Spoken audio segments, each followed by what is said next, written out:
We'll call the meeting to order. To the flag of the United States of America, and to the republic for which it stands, one nation, under God, indivisible, with liberty and justice for all.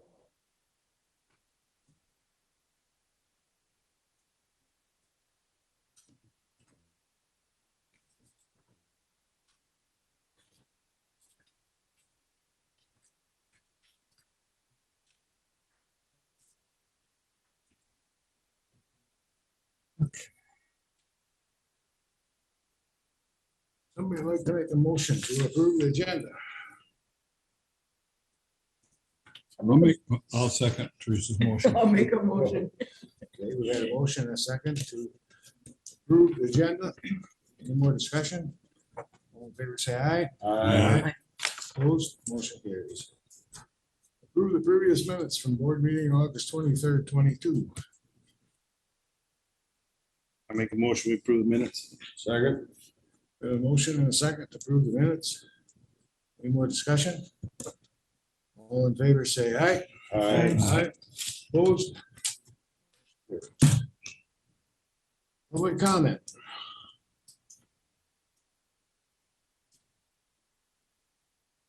Anybody here? Anything they want to say at this time? Now's the time. Now's the time if you want to speak on something. I don't have anything to speak on, but I can just introduce myself. So Could you come forward, please, so we can hear you? It's on, we can't hear you otherwise. Absolutely. So I am with the Argus. Craig Moorhead is officially retired. So I will be taking over. While I'm doing coverage for all county board meetings. So you'll be seeing me kind of here on out going forward. So hi, it's nice to meet you all. My name's Rachel. I took over for Jordan and I'm kind of working kind of in dual capacity right now as a reporter and an editor. So You're gonna be busy. yes, very busy. Already am very busy. This just increases to it, but I'm happy to be here, excited to meet you all and continue a working relationship going forward. So All right, welcome aboard. thanks.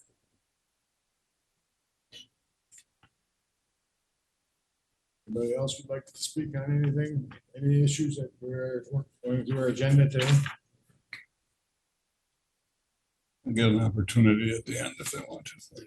Okay, otherwise you'll have a chance at the end of public comment. Okay, we'll move on then. So appointments.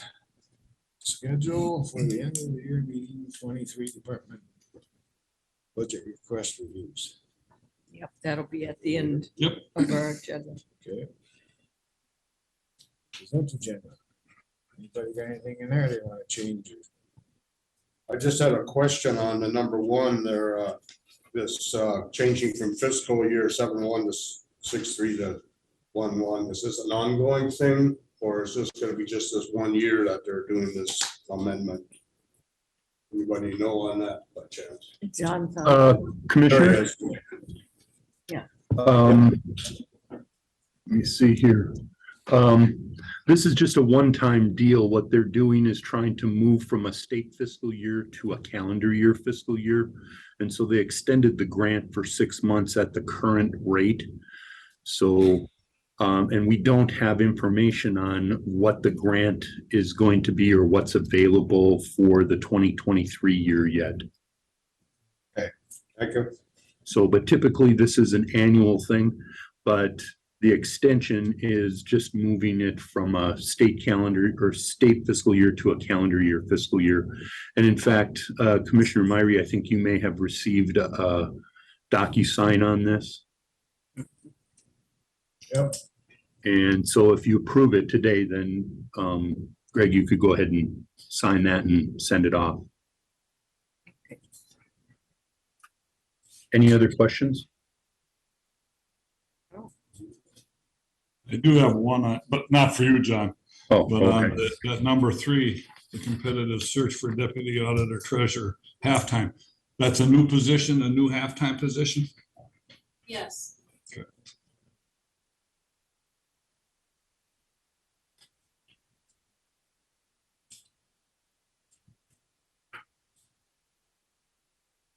That information, I move to approve the consent agenda as submitted. I'll second. We have a motion and a second to approve the consent agenda. Any more discussion? In favor, say aye. Opposed? Motion carries. Consent agenda.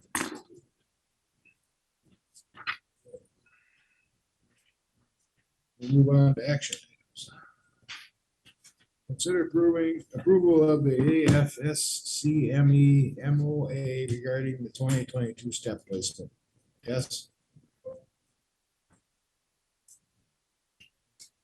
Good morning, Commissioners. Morning. Hope you had a pleasant holiday. Full weather. It was, wasn't it? This would be what we're requesting, what I'm requesting today is approval of this MOA for step placement for 2022 as part of the implementation process to be effective on June 1. It would be conditioned upon the union ratifying the same, which is in front of their folks for vote, membership for vote right now. The reason the request is coming forward, and the Personnel Committee met on this and we discussed it, is there for the implementation has had some hiccups, if you will, that's created some inequities as far as where folks steps when they receive their step. So for instance, if a person was hired in a previous year, say 2005, and a person was hired in December of 2005, and another was hired in January of 2006. During the implementation process, did not, for AFSCME, take that into consideration. It was discussed during negotiations to a certain degree, but it was not something that was adopted at that time. So we have folks that have greater seniority with, let's see, so what this does is for those who are full-time employees, their new anniversary date then would be June 1. For those who are part-time employees, it would be June 1 of this year only. For those who have anniversary dates that are June 1 or later, for this year only, and thereafter then only after they accumulate or serve 2,080 hours. So it'll be June 1st for the part-time people every year from now No, on? no, Only this year? yeah, only this year. Then they have to depend upon their part-time status. They have to accumulate a full year of service. So there's been, we've had quite a bit of discussion between Commissioner Myrie, Commissioner Johnson, and myself, and I don't want to speak for them, but I really thought about this quite a bit and feel this is probably the best way to go. Again, it's conditioned upon the union ratifying the same. It was the union that brought this up? Union members have been coming to my office, bringing this up, very dissatisfied, several. So someone who, let's say, just received their step here in August. Would receive Back pay. back pay to June 1st. 1. Like I said, this is a one-time, and I believe the cost is approximately $11,000, Carol? How much? $11,000. $11,000 change in the contract, $11,000 one-time. one-time change for the ASME. Mhm. How many people does this affect? It's the largest union we have. That's the largest one. I haven't counted them all, but there are several. Is that Johnson? It impacts people everywhere from the recycling center to the assessor's office, to the surveyor's office, I mean, it's across the board. Several. And it's only new hires that we're talking about. I mean, people that were hired. No, this is the existing hires. new hires it wouldn't affect at all. It wouldn't impact them at all. They would not have this. Their anniversary date would be whenever it is. It impacts those. It's not a perfect solution, but it is a more equitable solution. So for instance, if I may have 2 years more service than my colleague who was hired in January, because the implementation, we were both put at step 1. And yet my colleague may receive a full year's compensation based upon how their step fell. Increased difference. And Why are the steps just not the steps? I mean, they will you be, got hired here. Why are we giving them extra money at the it's, the $11,000? it is when the implementation, it is when their step increase. So for instance, like Anniversary date of hire. anniversary date of That's hire, what's changed. Because of the scenario she gave. Somebody who was hired 05 of December. Next person who was hired in 06 of January, that person in 06 in January, because it's in that year, got his step right away, where the guy that has to wait Next December. until December to get his step. Mhm. That's where the unhappiness comes in. Right. and it is, I believe, not as equitable. And it's worth noting that we made the change in the first contract for social workers that their anniversary date was going to be March 1st across the board, correct? Correct. But there was, But it was just the social workers Right. and nobody else in that unit. Social workers part-time, social workers full-time. Now we're talking only part-time. No, we're talking full-time. part and Part-time is- full-time. But I'm sorry, Commissioner, part and full-time. For 2022, those just, we had a mid-year implementation that was negotiated with another unit for, my recollection is very similar reasons. We had, like I said, this was something that the union wanted to do for the social workers, but the rest of the folks, so that there was this common date so that people were put at somewhat at par where they were before the comp study. It does not impact how many steps people get going forward. They're still on there. It just impacts where some of our more senior people This year. this year. and anybody that's got their step before June 1st, because their anniversary date was March or February or Mhm. January, that doesn't change for them. Yeah. It just changes for people after June 1st This So year. of this year. It goes to June 1st. it's kind of hitting it in the middle, if you will. It's not really the middle, but it was what I thought we discussed was financially, So this is These- just gonna bother the people with their anniversary dates after June 1st. so you have any ongoing employee, any full-time employee on an ongoing basis who is currently with our employee, their anniversary dates would be on or before June 1. Any new person coming in, they have to, they weren't impacted by that So their implementation step, anniversary date will be whatever it is. whatever it is. Part of But it putting had- everybody on the same grid too. It has been a concern that's been vocalized quite a bit Mhm. by employees coming to the office. I'll make a motion to approve the Ask Me MOA regarding the step placement. Conditioned upon ratification by the union. Right. You haven't heard that yet? They thought they'd have it by prior to this morning, but the vote hasn't all come in yet.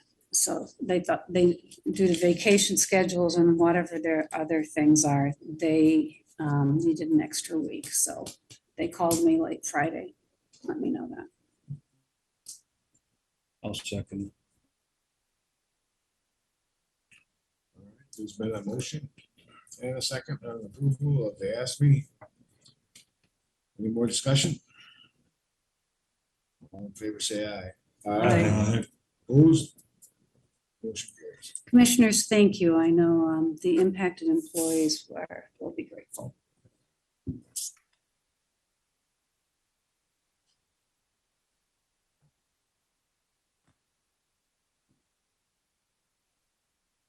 All right, move on to number 2.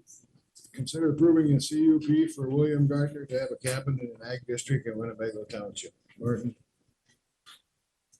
Got 3 CUPs. The first one is for William Gartner. It's for a cabin near Eitzen. And it is an after the fact permit. We did charge the triple fee and he did not object. He's been good to work with. And we do have some conditions that are included on the packet for that. And he's here today. But other than that, it was built in about 2016, so it's been about 6 years. And he came in one day and he was like, "Oh, I think I need a permit." We're kinda like- So he filled everything out and we went through the process. So the picture that you show us here is the actual cabin. Correct. It's not it's one that's. Yes. So did you receive complaints about this or notification of it that you, or did he just come in on his own? He came in for, trying to think why he came in for something else and then it came up at the time. And so it was kind of like, well, you know, and it was one of these where you come in and ask a question and then you bring it up on Beacon and then all of a sudden, there it is. Yeah. And that's it's like, this little thing here. it's like, I don't what's think that? There's no water or septic there. No, correct. It's a primitive cabin. Absolutely right. And he gave us access to go to the site and it doesn't have, you know, like solar panels or any of that kind of stuff there. It's just a primitive cabin. So, and he did a fairly good job of fitting it. It doesn't have an incredibly big road and he was, you know, he's been pretty low profile about how he did that and stuff like that. So. I think he had a soil erosion plan. Yeah, and right, and there's also that too, is he did put in a conservation structure on the low end of the facility. So he certainly did that, and there's been some grading work.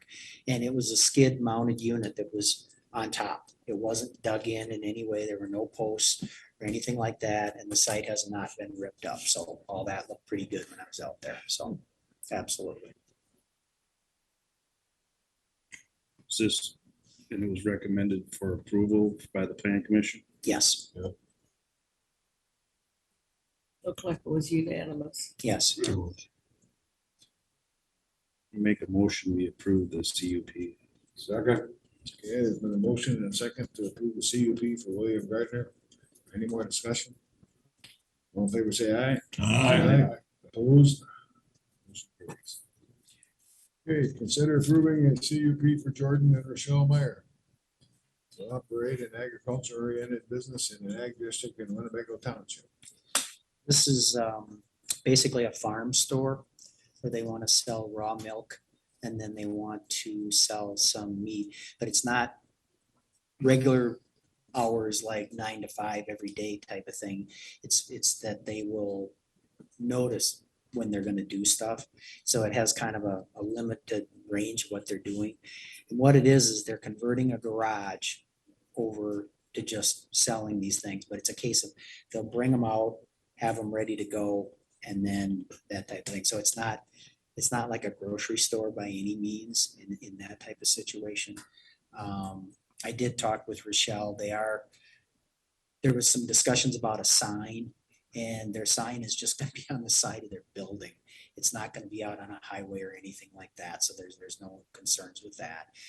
It's not a situation where they're washing and cleaning meat or anything like that, or they're not doing any dairy activities. So there's no septic activities related to this. And so it's more like, I guess you'd almost call it like making us like a market stand kind of situation as much as anything. Sounds like their sales are by appointment only kind of For, thing. for the most part, I think what they're relying on is they're gonna do the internet and they'll basically, say, we are doing this and then this will be available and that kind of thing. It's, their operation is a seasonal grass fed beef deal. So they just run from July through maybe December. They sell a lot of their meat and people order it. Special order. Special order it. And I call them up and say, I want a beef for February. They'll put me in and then I'll make sure I get a beef that schedule to pick it up.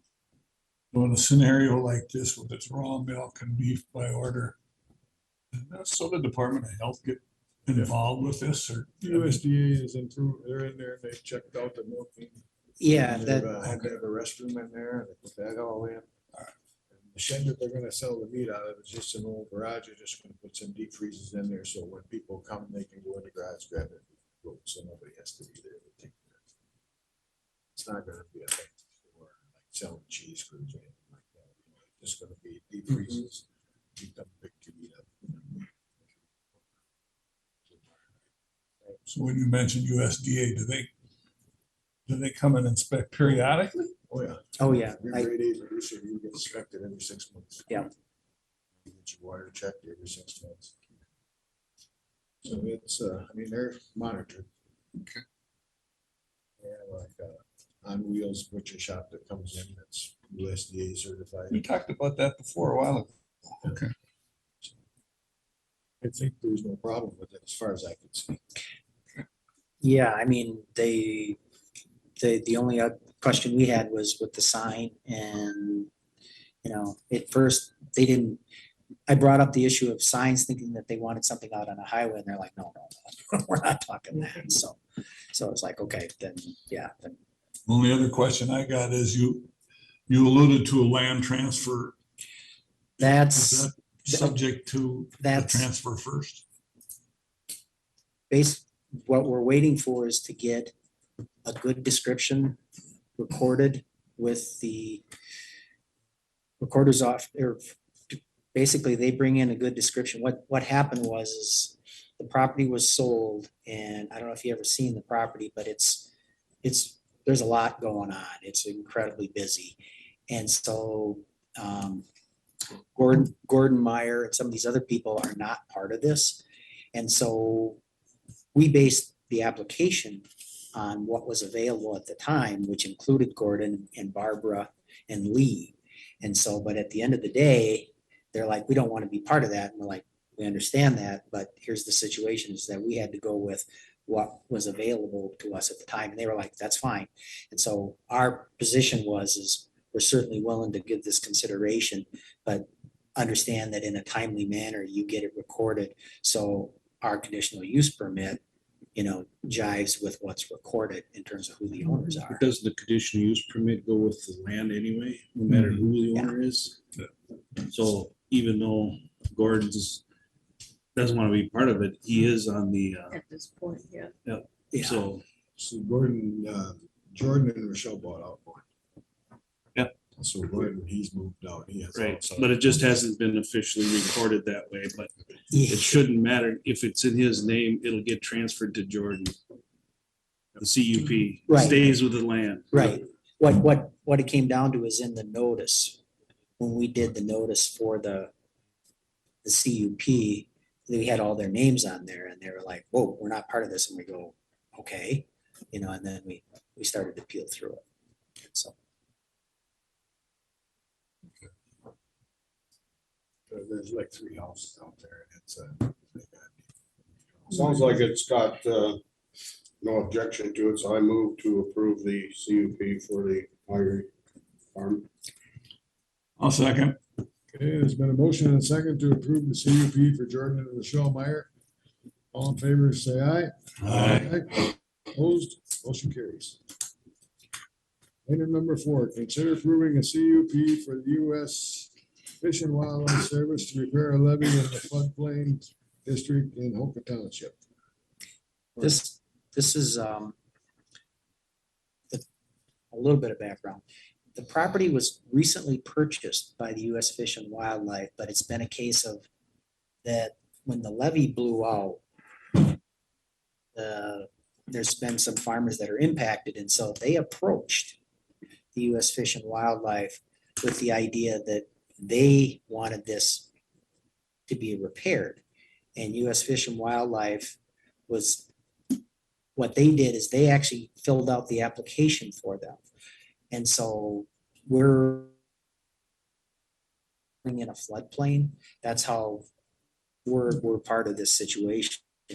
And so the local, there's about 4 farmers that are the people that are going to be paying for this. So there's been some issues with some people thought that somehow they were going to be involved with this. And even in the staff notes, there is a section that discusses the fact that Tim Miller, stated exclusively, from Fish and Wildlife, that this is being paid by the farmers. There have been some concerns that people felt that by virtue of the levee being broken, it created less problems for them. And then in the process of doing this, what Fish and Wildlife did is they did a needs analysis about 2 summers ago. And then last year they did a sort of a decision part. And they're not so sure this thing's going to hold forever. They're not holding out that this is the ultimate. But one of the objectives that they're also seeing is, even if it were to make it 5 years, is that some of the other areas behind this would build back up to the point where they would work better than they do now. Because some of the hydrology of the area gets into the issue is the river trying to get back to its original channel, and it is. So is it cutting down in those areas and what's happening? And so the hydrologic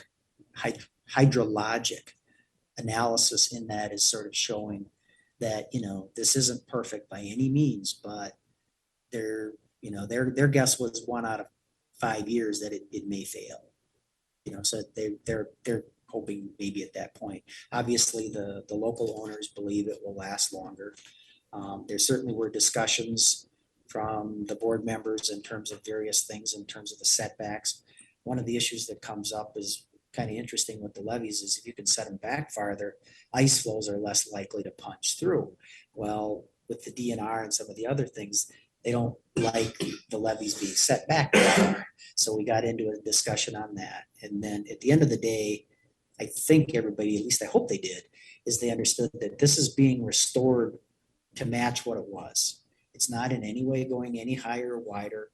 The dimensions are like for like. And so that's the rationale behind what this is. So it's not raising it and, things like that, because Fish and Wildlife, some of the panel members brought up, well, what if you raise this and you could do this and that? And Tim Miller from Fish and Wildlife said, that's $100,000 study before we even get started. So, it kind of changed the tone on that. But this is basically just a like for like repair. And it's understood that it's a tough situation. It's not a super engineered structure and those kind of things. But they're putting it back the way it was, and the local farmers are paying for it. So, From the perspective of Fish and Wildlife in Houston County, we're granting Fish and Wildlife permission to put the levee back in place. Right. Who pays for it and whatnot, has nothing to do with us. We're just allowing Fish and Wildlife. Exactly, right. I was just, right. And it's so- just restoring a structure that was always there. Mhm. Right. And it's not gonna be any bigger, any wider, it's gonna be the same. Right. So when this structure got blown up before, and in the ice jam here, it ruined that sod farm.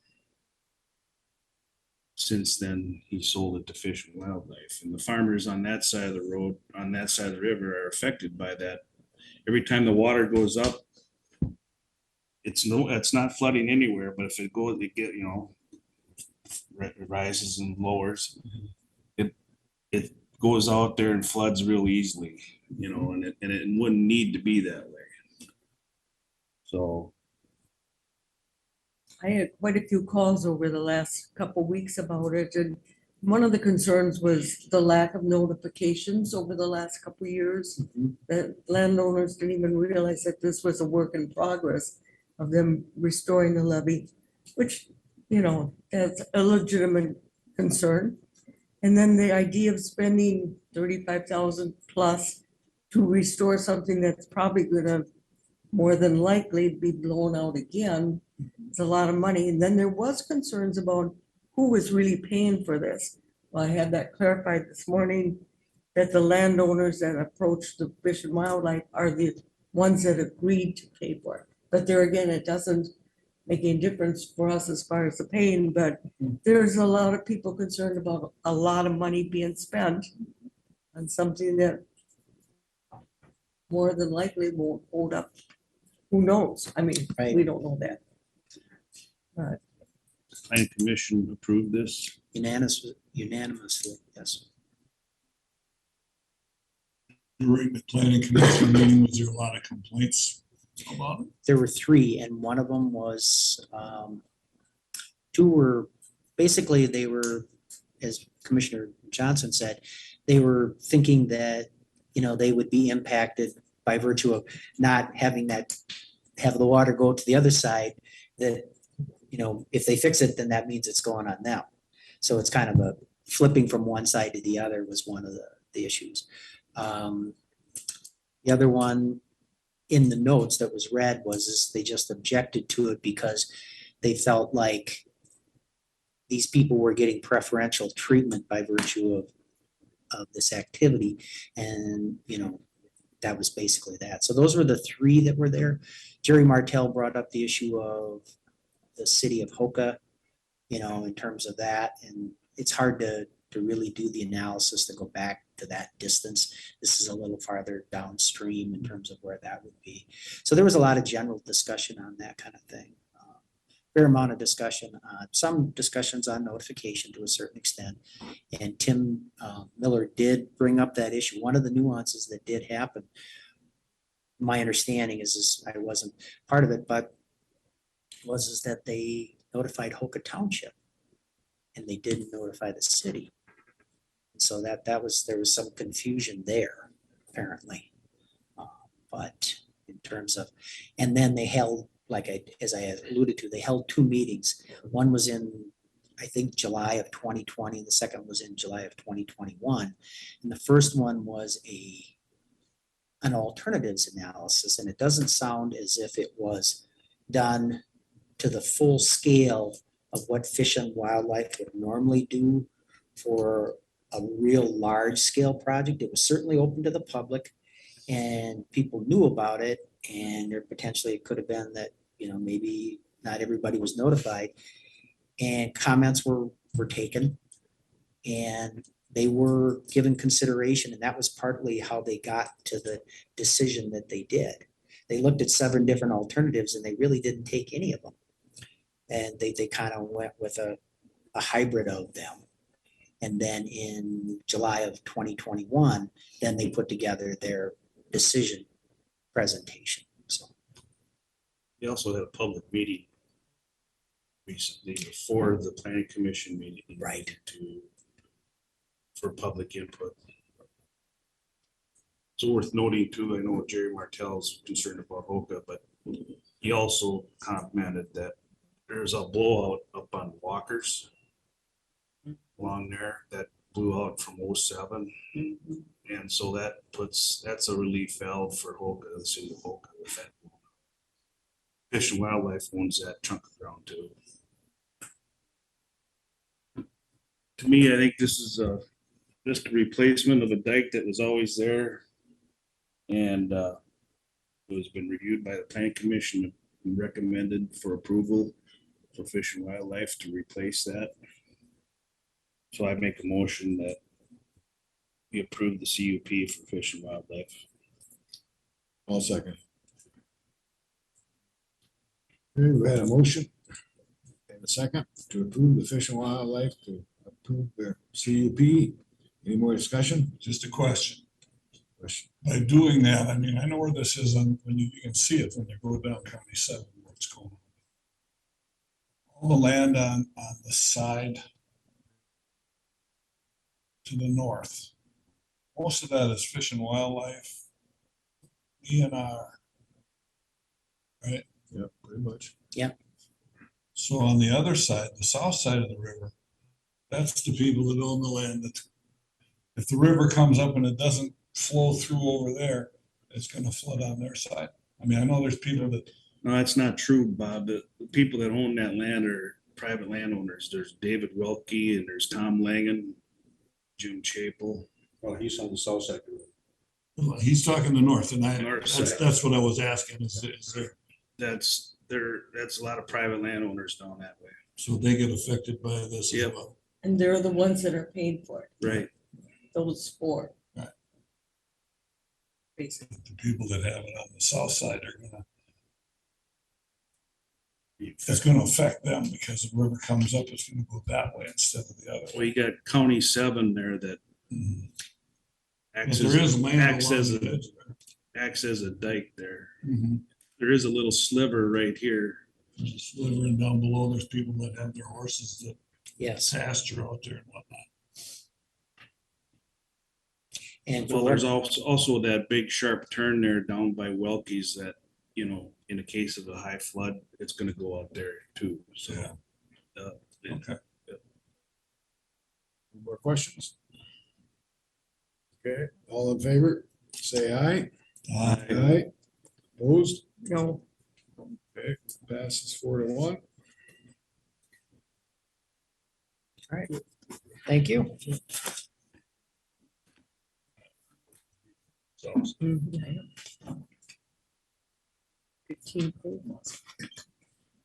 All right, move on. Consider approving a resolution number 22-42, final acceptance for a CP 2022-06 seal coating contract. 325 with Scott Construction. Brian? Yep, so this is the contract for seal coating on various county roads, so County State Highway 8, 9, 11, 22, 29, 33, and Wildcat Park. So the original contract amount was $346,141.05. The work certified is $373,839.95. So the overrun is essentially entirely in the oil itself. So as they were sealing the roadways, the roads were just sucking up more oil than what was anticipated. So we went over on the oil for both the seal coat and the fog seal. was Wildcat part of the original contract? Wildcat was a part of the original, yep, that was bid as an alternate bid, and the board did accept the Wildcat Park alternative, so. So the Wildcat Park portion of this work is $7,762.70. It's interesting to read here, it's 111% completed. Was there extra work then other than the contract, or was it just the extra oil? It was the extra oil, so that percentage is always based on the dollar amount, Dollar amount. so. Yep, so it was a little bit extra money on the oil, a little bit less money on the aggregate. Is how it ended up being. Move to approve. I'll second that. Okay, we have a motion in a second to approve the resolution with Scott Construction. All in favor, say aye. Aye, opposed, motion carried.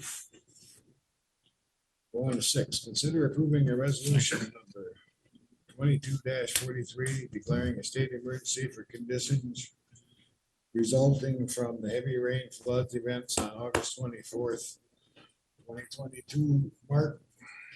He wasn't able to be here today, but it's pretty self-explanatory.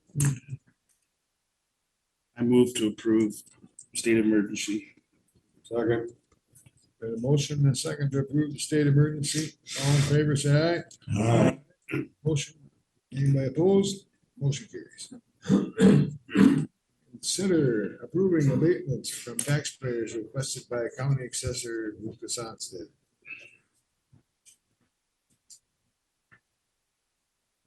Morning. Or property owners that hit that $3,000 mark for abatements. The first one, the Bungie Farms LLC.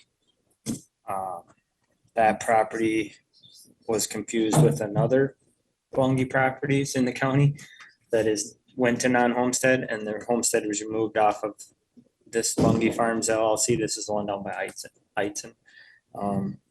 So they should have remained homestead. So that was the issue with that one.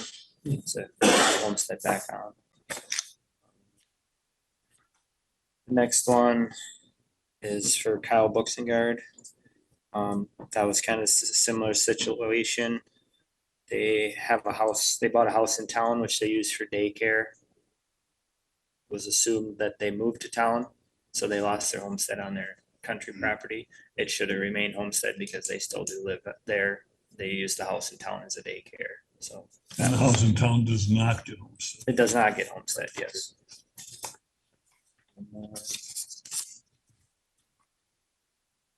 Have Mark Bird. That one was just in the computer system when they're entering in. An extra zero was added at the end of his value. It should have been a $25,000 site.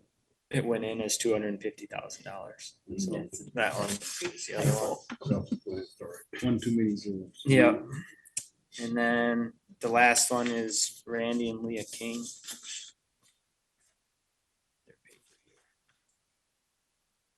Or anyway, that one was, I guess I didn't bring the paper, but I know what it was. That one, when we set up properties, we take the house garage in 1 acre and it goes on its own allocation from the Department of Revenue. They want it that way. And then this one, it was all on one. So when it was separated out on the Vanguard system, we made it 2 appraisals. Well, that didn't transfer over to the tax system. It won't take things out. So it added the second record, but left the first record. So they ended up with their house being valued twice on the tax system. So that was what happened with that one. That's the 4. Obviously, none of them were any of the people's fault, so. And all 4 of these came to you. Yep. The one that we noticed, the Mark Bird one, that one was caught in our office, the one that went from 25,000 to 250,000. So they didn't actually request the abatement. We actually filled it out for them. So that's a assessor recommendation for that one, I guess. So. And the others found it themselves. Yep, the other ones contacted our office and then we looked into it, agreed with them. They saw that there was a huge increase and wanted to know why. Yeah.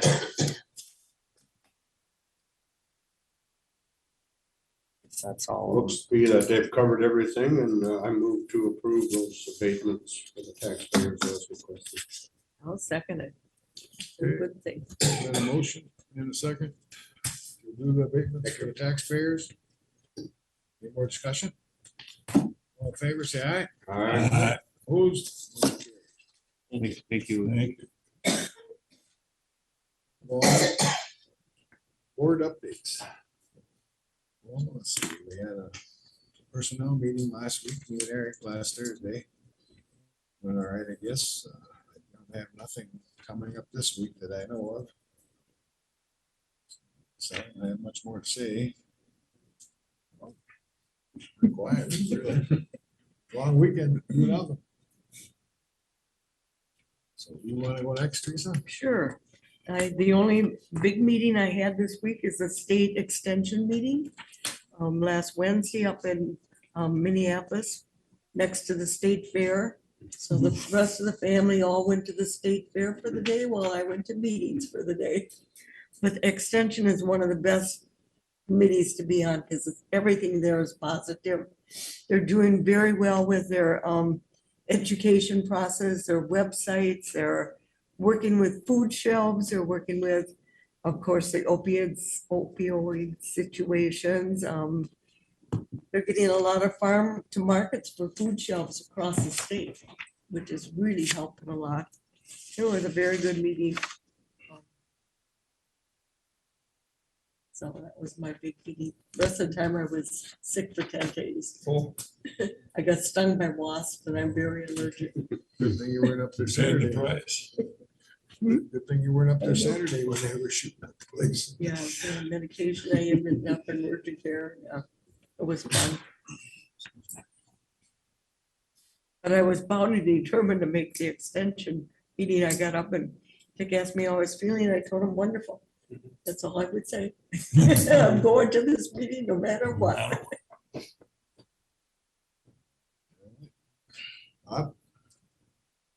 I have less to report than you did. We were all at the Mabel meeting last two Tuesdays ago. That was the last meeting I've had. Wow. Which was an interesting meeting, by the way. Oh, yeah. Actually, I sat next to Ryan Erdman, who's our activities person for AMC, and he did make sure I let all of you know that AMC takes care of organizing and everything about our district meeting on Halloween the 31st. We have nothing, really don't have anything to do with it. Except for the first ones that will give our county report.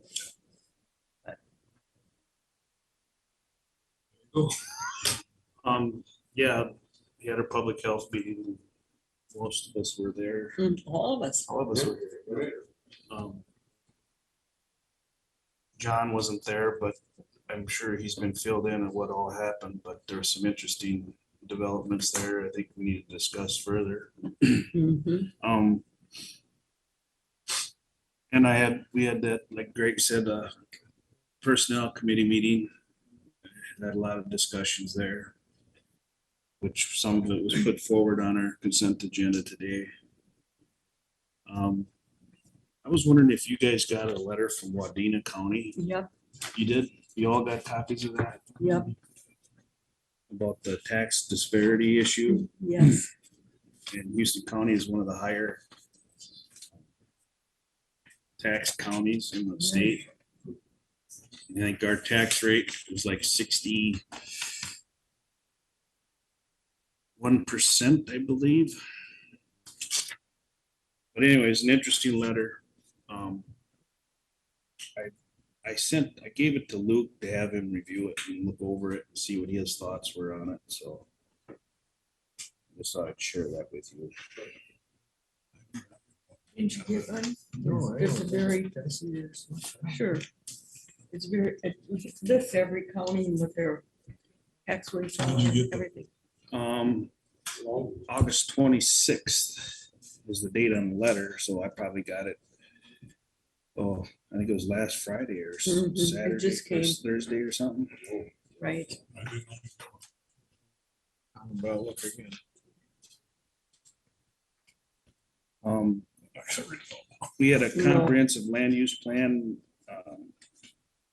TMT meeting, is that what they call That's it? what they call PMT, What is it? Okay, Project Management Team. PMT. it. Okay, Okay, anyway, one of them things. and, we're just having discussions about what we want to do on this bus tour and stuff, and they sent out the sheet for the bus tour planning and wanted to know the strengths and weaknesses and opportunities and threats. So if you guys had a chance to fill those out. I saw it, but I didn't do it yet. Okay. Other than that, there's this one thing I want to add to. I've talked to Katie from Extension about this before. I've got to get in touch with her again. Because the University of Minnesota economic development person who deals with economics in the state of Minnesota, she was saying that they could arrange a meeting, and I think it'd be good to have a meeting with project management team to discuss the impacts of agriculture in Houston County and what it, the economic impact it provides for the whole county. I think it's something that we should probably see if we can arrange that, have them speak.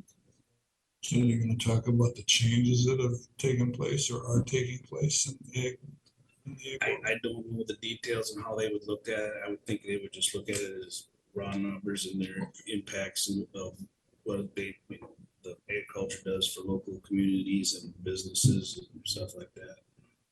So will Katie organize this get together? She said she could still do that. It was kind of discontinued, but she said they could still do this one-on-one kind of stuff, so.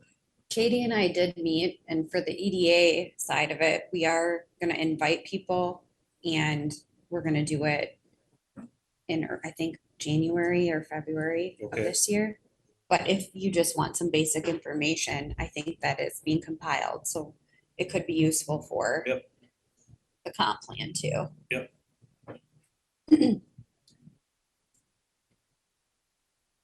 Hello, that's all I got. Again, I was with Eric on the meeting last week, the PMT thing, and visiting and gonna try and settle up, set the route as far as going around the county with a coach. They're giving us an older bus, but we'll make it work. I was visiting with a client of mine here a few days ago and explained what they did with their ARPA money. It really made me feel good that they were able to refurbish their pumper for the fire department. And they also got a generator in their fire department. So things like that is why I'd like to see that money going for, something that's durable. And they were able to extend the life of the pumper by 8 to 10 years. So that makes you feel good that they're utilizing it in a positive manner. And I'm sure they all are, but that's just, they had something that's long lasting. So. And other than that, pretty quiet up in the northeast there, so we'll see what happens with Apple Fest in a couple weeks. There you go. All right, So how big of a bus are we getting? 56. 56. Okay. How many do we have signed up so far? 21 Okay. right now. That may grow in the next couple of weeks though, too. Oh, I Mhm.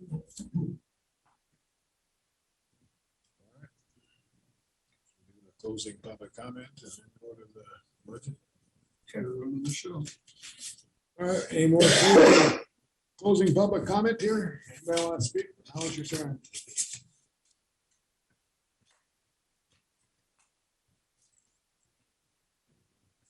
Come on up. Commissioners, just hang tight a second. Somebody's trying to get on here. We got somebody talking right now, so they'll have to wait.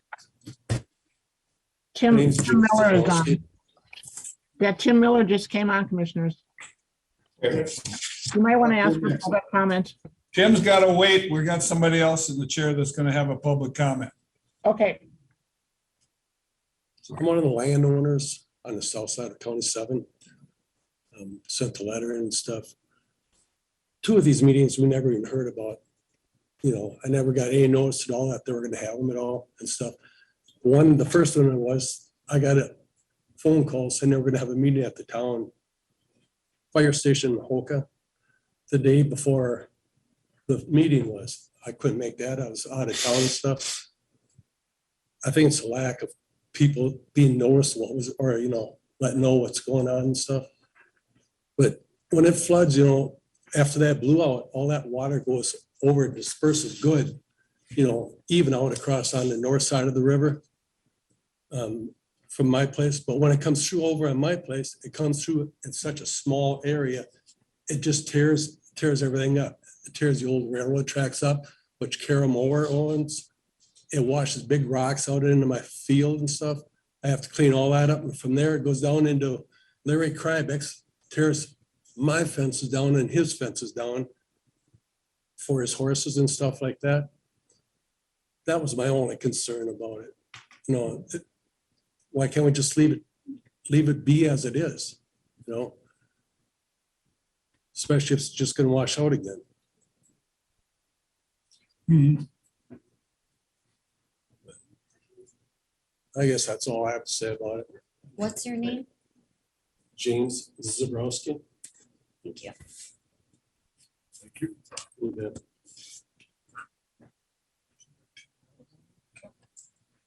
Okay, Donna, we'll take Tim Miller now. Okay, go ahead, Tim. All right, thank you. So I guess I kind of got on this a little late. I determined you guys are talking about the levy, correct? Yep. Yes. We already took action. It's all Okay, done. all right. If you had a comment, that's fine. You could have. No, I didn't hear the explanation, but hopefully you guys got the packet for the permit as well. Yep. Yeah. And just You the got- documentation of how we went through the process as well for making the determination. Okay. Yeah, we got all that. Any questions? There was some issue as far as how the notification far enough in advance in order to make it to any of the meetings, some of the adjoining landowners. Okay, And some concerns with regard to the south side of the river going to flood worse and the erosion that is going to take place by replacing this dike, which might only last 5 years, but the damage that it could cause. yeah, and just to kind of explain what we had hydrologically, when we bought the property, it was breached, and we did some research with our hydrologist because, our thing was that we weren't necessarily going to replace that at all. It was that way, it was as is when we bought it. When the Fish and Wildlife Service bought the tract itself, but in doing a review, we found that typically these breaches will plug themselves off, and they do add that relief that was being talked about there. We have some evidence of that downstream and some upstream where there's been breaches that will plug themselves off if there's good vegetation there. The issue with this one is that it's cutting and filling, and that's what we found from the survey work. So essentially it's cutting a new channel to going back to the old channel. And so there's resources kind of in the way of that, being, other infrastructure as far as roads. We can't keep it on our property very well, as being another factor. And again, if we can establish good vegetation on that tract, we do feel pretty confident that that it will protect that in a better way if it does flood in the future. And according to the modeling we did, it would overtop greater than a 20% chance in a year. So I don't know if that answers any of the questions there, but we were evaluating it as we have to do for Fish and Wildlife Service based on wildlife and habitat values. And did try and take into consideration the neighbors as well. The first meeting that we had and the first comments were from folks that were petitioning us to repair it. And then that's how we developed the alternatives. But seven alternatives, we settled on an eighth. Only 2 of those alternatives were repairing it. Does that answer your questions? Yes. All right. Thank Tim. you. Anybody else have anything for public comment? All right. And I guess we'll move on to our reviews.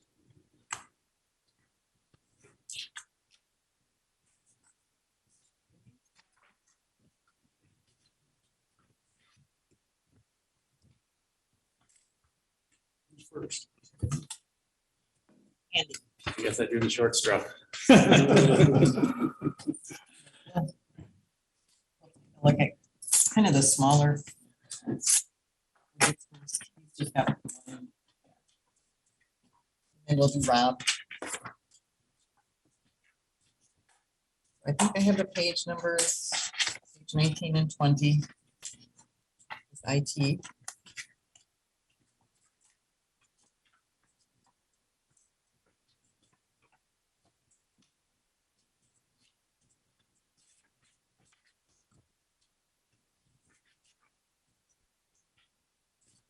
Well, probably the biggest change is the fund balance applied.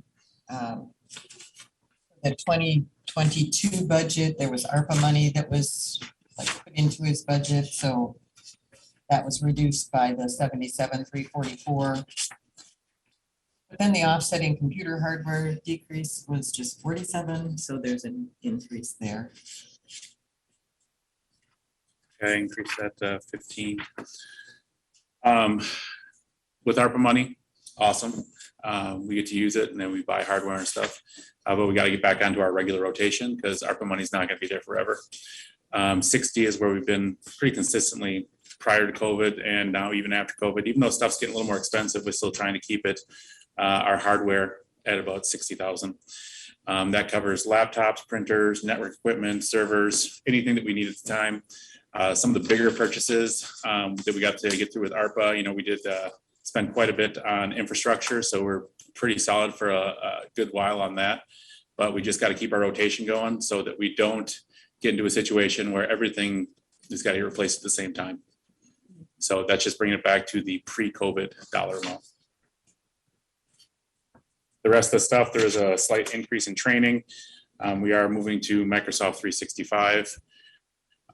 It's just getting some adequate training for the staff members there to administer that. Other than that, MNet. MNet is our state bill and our connections to the Meyer Building and Highway. That is going up slightly next year because they have gotten CrowdStrike. CrowdStrike is our antivirus. They are giving it to us for free for the last 2 years, and next year they're going to start billing us. However, the dollar amount increase, I would replace Malwarebytes with it. We were paying about $10,000 a year for Malwarebytes. The additional $2,000 for CrowdStrike next year is still an amazing value. The other benefit with being on CrowdStrike is because it's state organized, if you will.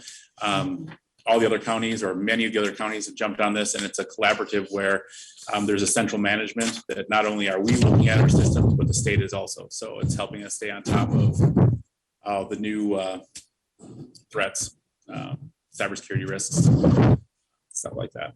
So it is a good thing. And to get it for $2,000 is actually an amazing value.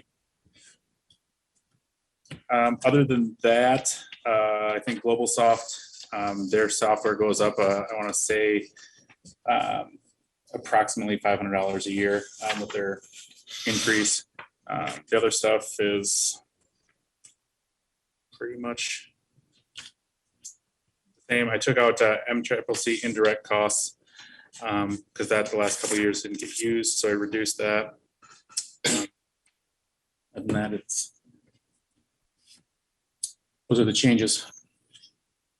So your net effect based on this is about a 6% increase. If that's what that works out to. 38,000. 38,000 and 38,000 is 6%. Yeah. 38,000, that doesn't sound right. 10%. Yeah, I guess it is. You're right. The 6%. Calculator moment. Carry the 3. All right.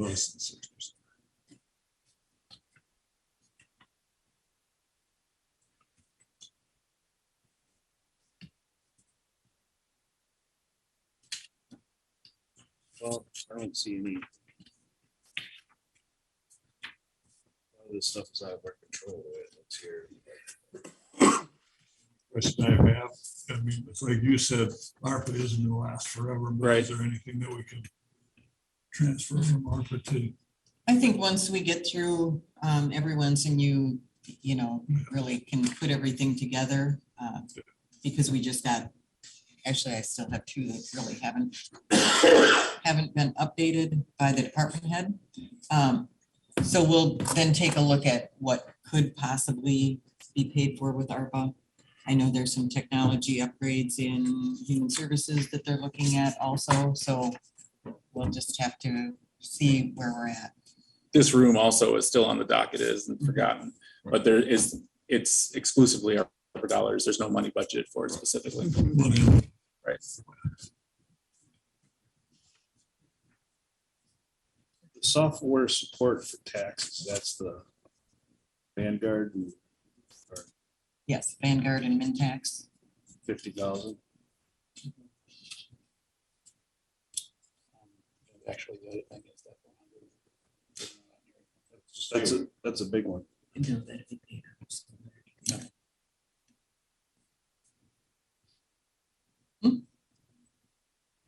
He's talking about a big one. Yeah, the tax one, the support for the tax system. Yeah, That's the Vanguard system, you said? it's Mintax, which is on the AS400. That's where the property taxes actually are calculated from. Vanguard is the appraisal system where Oh, just that's right. values come over. You know, they talk somewhat. As you heard this morning, there's a couple issues here and there that we have to monitor more. But yeah, that's, I know it's been talked about. You know, how long is that Minnesota tax system going to be in business as far as? I mean, they've been working on a rewrite of that since I've been here. Oh. At the state. I That's been mean, a so, long they've time. been working on that since before you were. I mean, that's what I'm saying is like, Mhm. if I could And there predict are- the state. There are systems available that we'll need to, find out where this project is at and possibly move it to a different, because there's Tyler and there's, I've heard Tyler thrown about quite a bit because they communicate well with each other, like when all counties go into that. But Mhm. it's very expensive. Very expensive. We looked at Tyler for our law enforcement software. And it was, for the law enforcement software portion for our county, it was over $1 million. I mean, it was ridiculous money. Yeah. Mhm.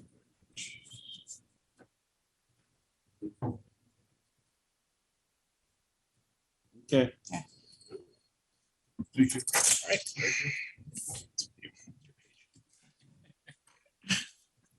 Thank you. Rob, next. What page is that one on?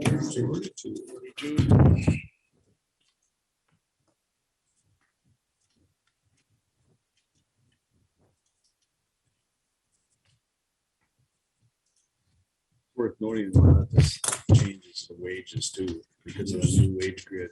That's a big. So for mine, let's see, the biggest change, obviously, as you guys can see, is the wage change. Other than that, it's about like $2,000 change. The biggest is a increase in lodging. What's going on is that we will be hosting, Minneapolis will be hosting the National CVSO Conference. It's a conference for retraining and reeducation, some of the best that has to offer. I've never done that in the 7 years I've been here, never gone to the national conference. It's close to home. It's as cheap as it's going to get for me to attend that. And so that's where the additional $1,000 comes in for lodging besides my normal state training that I have. Other than that, just minor changes to kind of keep up with the changing needs. Really, it's just the lodging is the big difference here. 7.5% of your budget over on the grand scheme. It's not a very high percent. And that one, Just your and budget. that will, then, that is just a one-time change that'll go back down next year, back to a normal amount.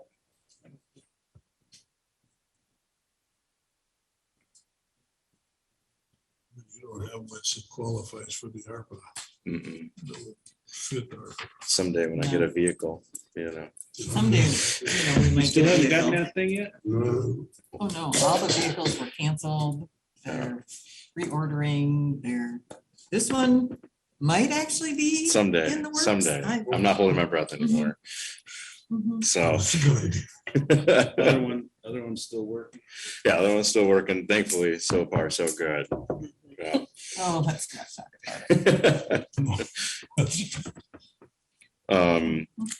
But yeah, nothing major, nothing changing. The only other potential change I see is going along with the EFAX change that Andy's proposed several times would be the only change. That there again is if this happens, ARPA happens. Yeah.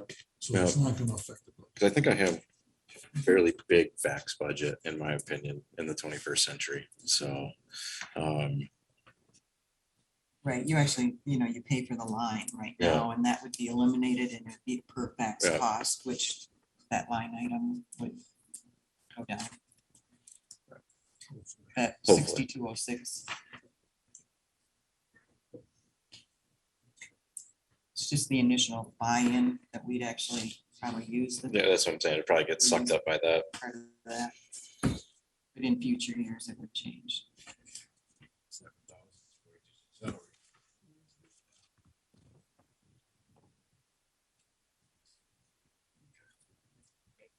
No questions. Anybody?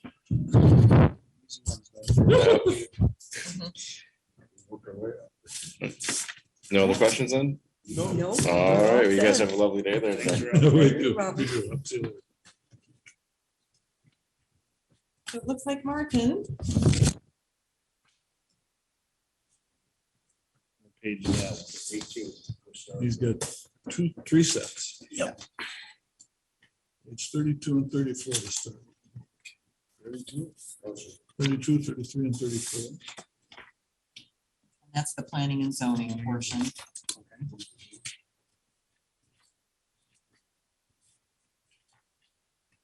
That encompasses not only the office, but also the grants that are awarded. Right. For the shoreline.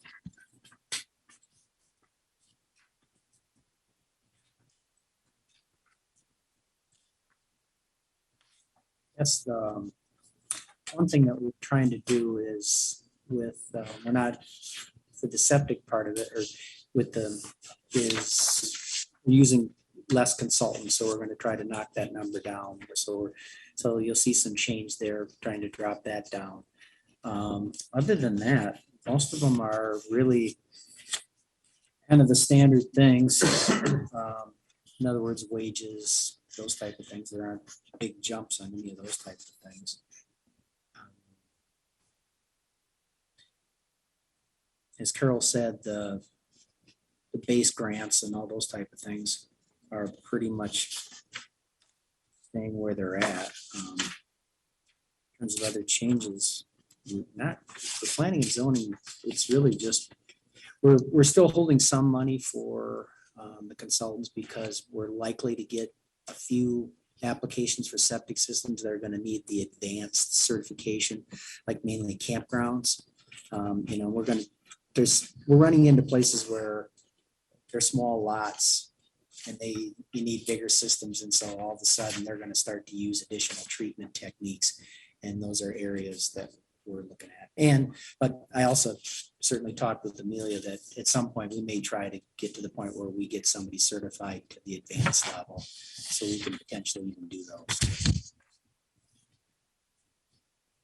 And I guess just to note, it looks like there's an increase in that, but in the 2022 budget, it was Grand total, you basically because there wasn't somebody up in the salary portion of it doing it. We didn't take that money and put it down there, but that's what covered it, the excess salary budget for not having that person. I mean, we're looking at a 40% increase in zoning.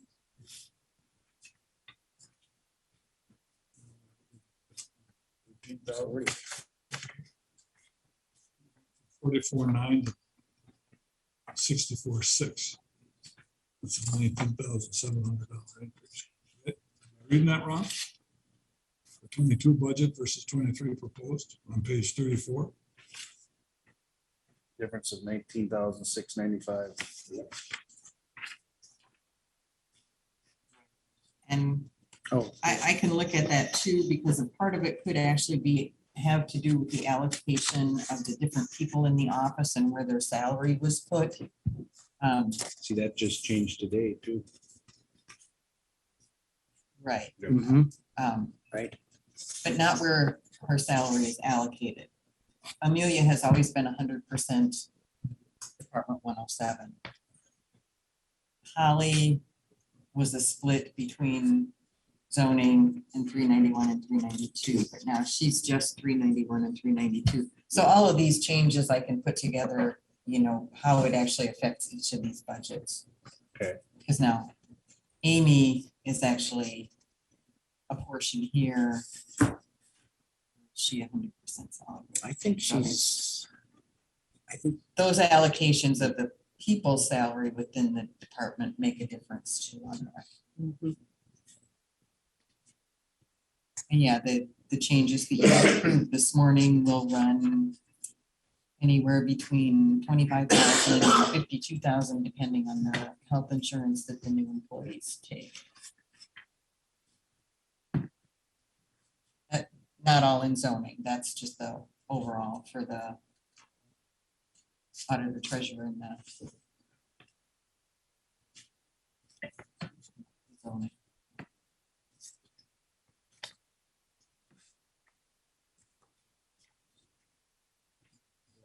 You know, I look at the 2022 budgets for the contract services, septic and feedlot, where we had budgeted 0. We got 8,500, 1,005 thus far through June.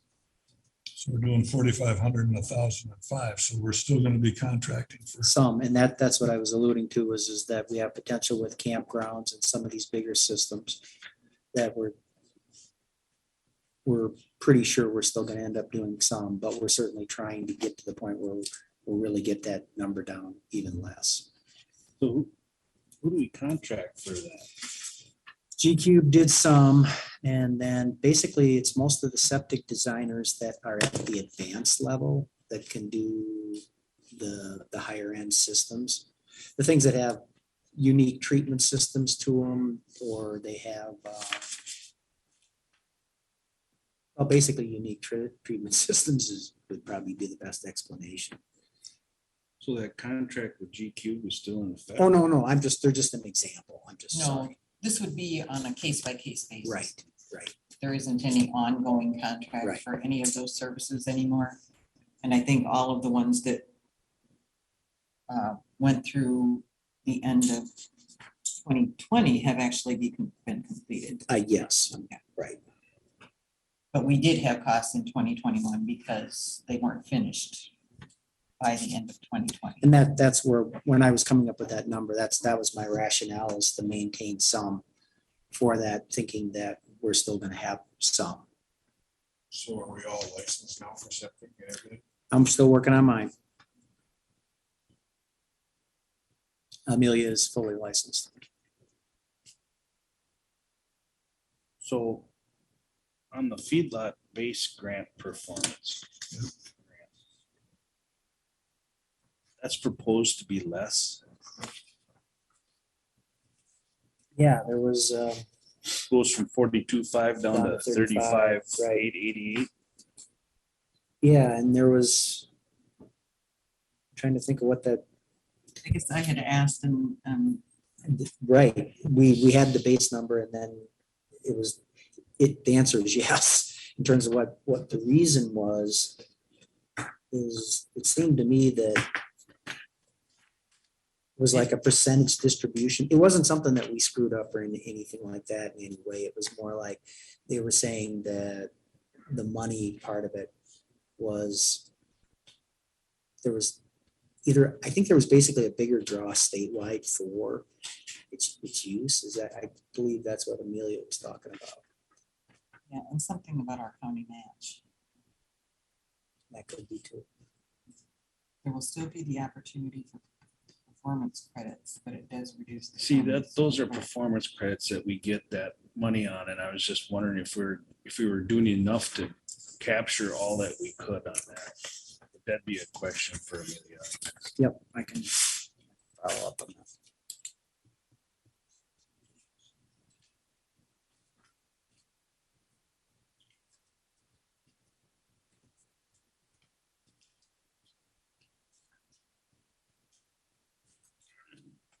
So the only concerning part is that it's such a huge increase from last year's budget to this year's proposed budget. $1,000 increase.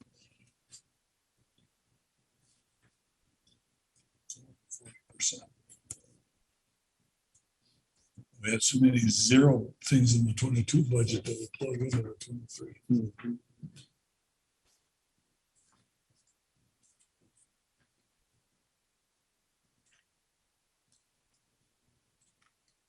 Why would Okay, so health insurance go up in that? Isn't that supposed to go lower? health insurance, It's because of the, we had a 5% increase in our Yeah. premium. Through, Through the cooperative, yeah, I thought it was gonna be a decrease. no, it was 5% increase. it was limited to a 5% increase in the second year of our contract. After bidding, and Medica got it last year, it was I like. thought it was gonna be an 80% across the board decrease in the new contract. Am I thinking of that wrong? That was the first year, I think. The first year was a 2% decrease in our previous premium. The second year was a maximum increase of 5%, and that's So what we that's where got, you was plug that in. 5%. And it's been communicated to us that that will, our need is 5% or greater. Is,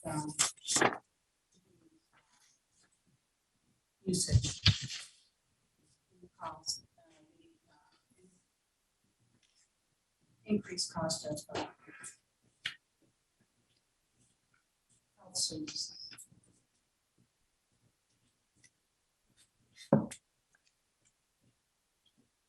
Why is there 1,005 for contract services for a feedlot?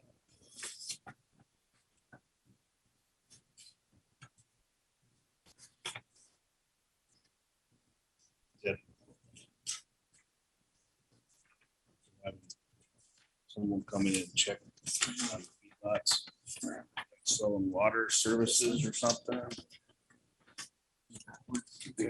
Which I mean. That's on septic has Port to do- 32 there. Right now, it's not it. 21, we had Winona County do it. Right. I'll have to ask Amelia on that.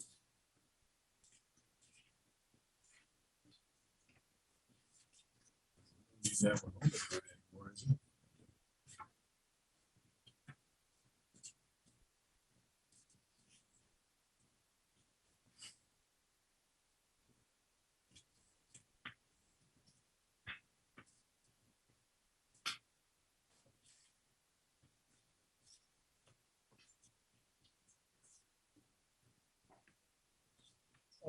Yeah. I'll check with Amelia on that. Yeah. And the feedlot grant, base grant. Yep. too. Right. Amelia could probably answer those questions. Both Sure her- she could. Yeah, the whole issue of the differential, that was a note from Amelia on that one initially, so, yeah.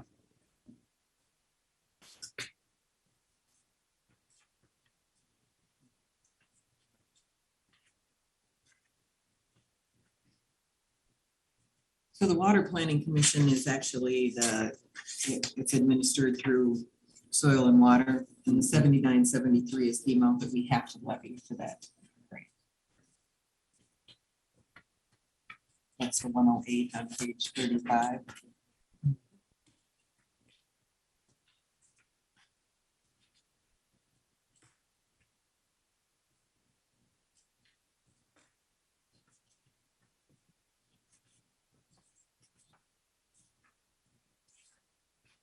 Move to the solid waste.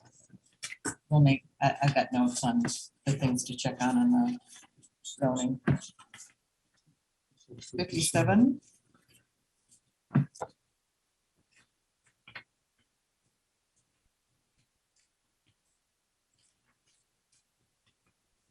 One that I did raise was tires, where the whole issue of the disposal of tires is based on the fuel cost.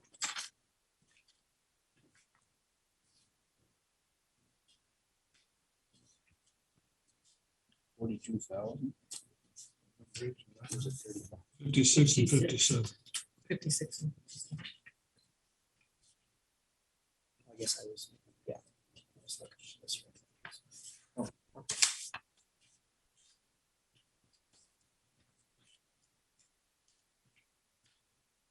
When I go down the line on solid waste, down to the dump site refuse. Got an $83,000 revenue. Through June, it was 33,000. You think you're gonna get 50,000 for the second half of the year? I'm optimistic, I guess. I think that's overly optimistic. It probably is. I guess I was basing it off of 2022. Yeah. It's been a case of that the fall can be fairly high in terms of, you know. It seems like it's gonna be optimistic to get that much revenue in the second half of the year. It could be. Employees. 70,000 going to 80,000. What's the reasoning for the 10,000 increase there? Those are the drop site employees and they all get step increases. So that's just the increases of. Yeah, step increases and.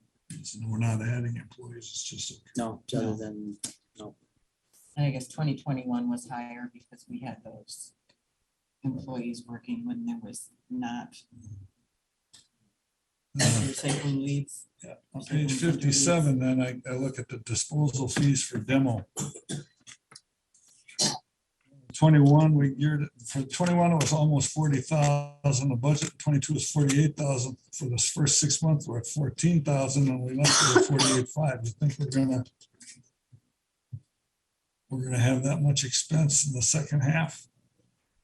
I guess I left it high, but you know, it was sort of a case of, It's a pretty big disparity there. yeah, it can, that can be lowered. The same thing with mattresses. Mattresses, I don't know why we would increase mattresses when it looks like if we double the mattresses, it's still gonna be a little bit below the 23,000. Well, 24.5. There was some discussion of their prices going up a little bit. All right. E-waste, Mhm. a kind of a thing of the past that we don't have as much e-waste. I mean, we're 46.52 and we got a $20,000 budget. We had a 19, I mean, we're only at 25% of the budget. And we're 3/4 of the year. And we're, well, this is through June. so it's June, half the year. Yeah, this is through June. But it seems to me, why would we increase something that I think is gonna be lower?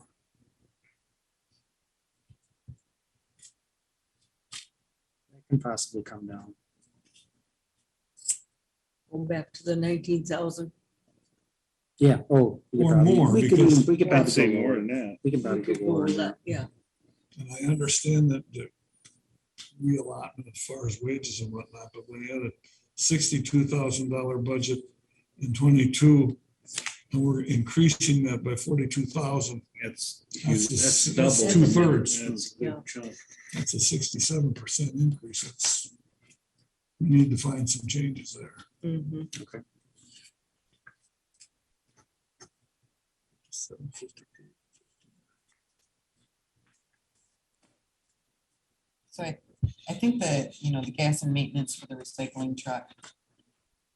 What happens is in the first half of the year, the expenses are charged to $391. In the second half of the year, they're charged to $392.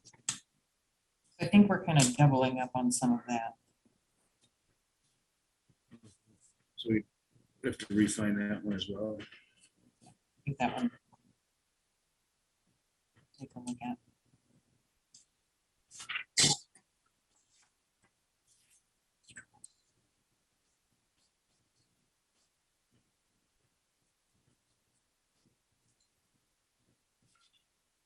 Right down to it to take You take $20,000 out of the dump site refuse revenue. And then the adjustments you make, we're still, we're gonna have a problem.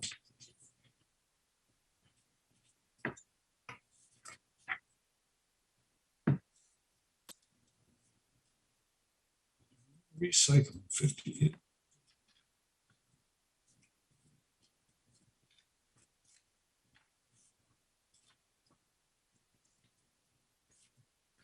Eliminating the household hazardous waste. Right.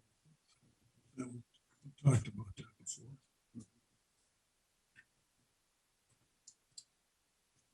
Aluminum recycling, you don't know what the pricing on aluminum is gonna do. That's, yeah.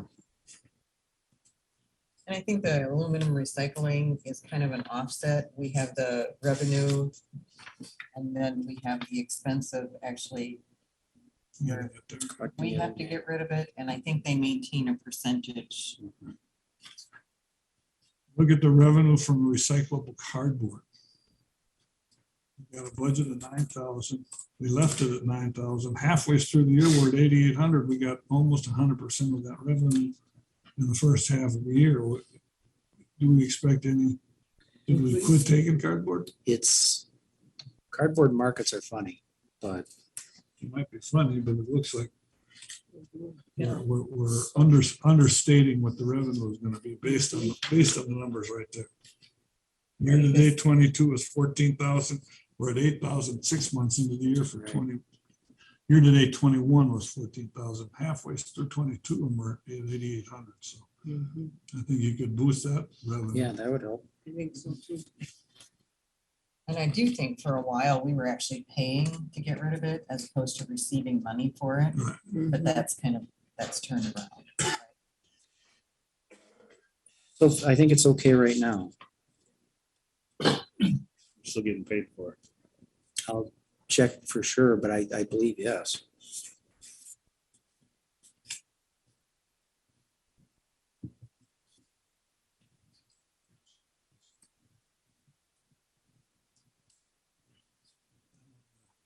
Next page 59, I see the processing fees for rigids and fiber. We've got budgeted numbers, but we don't have any numbers that we've actually expended. And that's where sometimes we have to pay to get rid of the ridges and fibers, which is the cardboard revenue here. It looks like, for the last couple of years, we've been getting money, Zero. so they can probably. Certainly they could be adjusted now.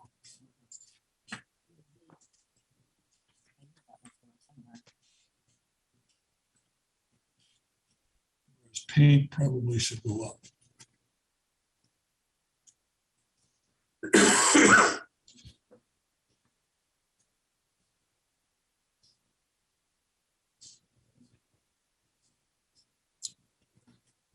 How come we only got, and Carol, maybe you answered this already, but on that gas maintenance recycling truck, how come we're only at $2,500 for expenditures? We should be higher than that. Well, I said, for the first 6 months, the expenses are charged under the gas and maintenance, $391. This might have actually been like a vehicle repair that was split between the two on that Sterling truck. It was a cylinder ram. Yeah. rebuild. That's exactly what. So now the actual gas and maintenance for July through December will be charged to this account. $392. I mean, it just seemed So like for 2023 will be more accurate. we can take down the one in the 391 because that was doubled because That it goes looks down, like this goes up. Furniture and equipment, $25,000. Do we have plans that we need new garbage bins or new whatever? The 25,000, we spent 533. Budgeted, Page we 59, budgeted 25, almost we've to only the- spent 533. Yeah. It's 25,000. Spent 533. 21, we spent 2160. Right. That one, yeah. I mean, I'm just curious if we got capital improvements that we plan on making. Yeah, that's a lot. Not to that level. Last year's budget was done before. So, yeah, that number's big jump. That could be changed Mhm. or use ARPA money. Well, When did we buy those sheds? that was Well, a CARES portion money. of that money was. That was for- CARES money was that to went get paid those for. sheds Yeah. up and running, because it seems silly that we spent that much money on new sheds for the drop sites that are. All they're using them for is storing Right. aluminum. So I think that, Well, I think the 2022 money was set to get them. right, and I mean, and running. the cost for electrical upfit and to bring them to the point where they'd be functional buildings is about another 6,000 per unit. So, Per unit. I per know, unit. like the Houston site, they don't even want to use it. Right. They Right. want to keep what they got. right. Yep. And, Well, we the could. Spring Grove one needs to be And- leveled up. CARES money. Can't. That's just a storage building. Well, the Spring Grove one, my intent is to, we've had problems there, is to get rid of the existing one, to convert that one over for sure. Because the Spring Grove building is, the back wall is, It's bad shape. it's really bad shape. So that one's a given. One of the other ones that I was discussing with was Brian could potentially use one at one of the parks. I was talking with him about that, so, or what, Wildcat? Okay. Yeah, that he thought he might have a use for that. So there was that one. In terms of the Houston one, they like the existing building better than what's there. In terms of the other sites, the main thing that I was looking into was just to make sure they're up off the ground and that they don't get stuck in the mud and start to rot. Well, if you think you're gonna maybe spend 6,000 on getting to use some of those buildings, you still got budgeted 25. Right. You could I- budget 10 and get rid of 15. easy. Exactly. So I Okay. think there's gotta be a lot of reworks here. Okay. Go over these all again. Yes. Well, and you have the 25 in the 2022 budget, That's, and And we we also used have it in 500. 23, so. Right. that could- yeah, no, that can go. And the same thing with projects recycling at 11,000. It's 0. But We haven't used it. why do we have it? Yeah, we haven't used it for the last. I mean, what is project recycling?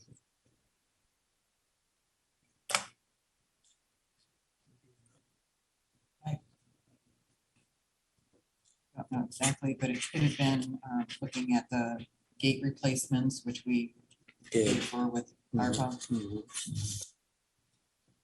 I think we could dump that 11,000. Mhm.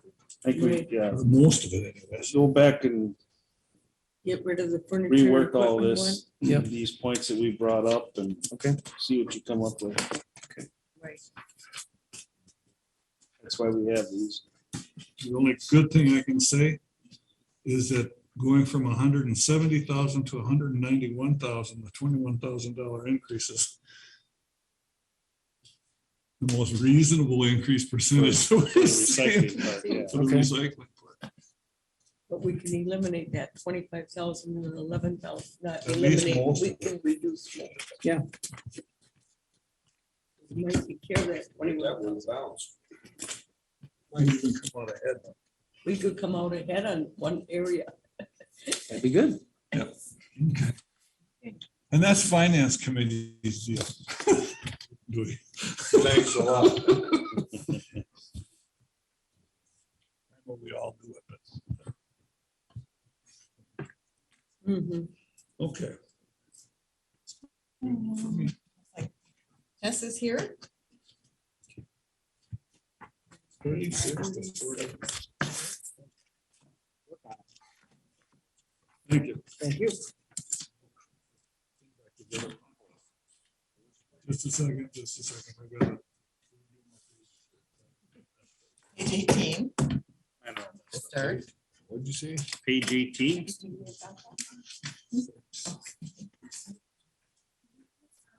This page I don't wanna- 18. It's rearranged again now. 36. 18 for Page sure. 18 there. Well, I just don't have what they have, I just have my stuff. Want mine use that on? Page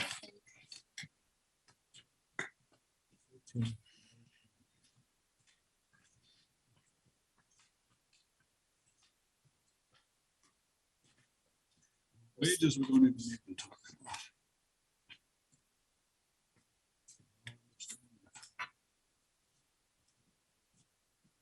Health insurance, we-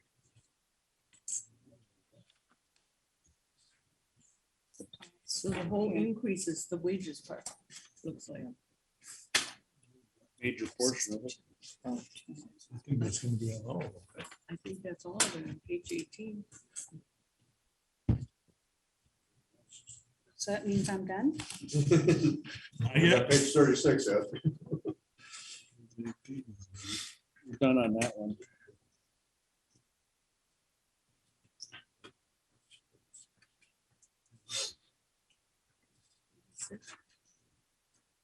She's page,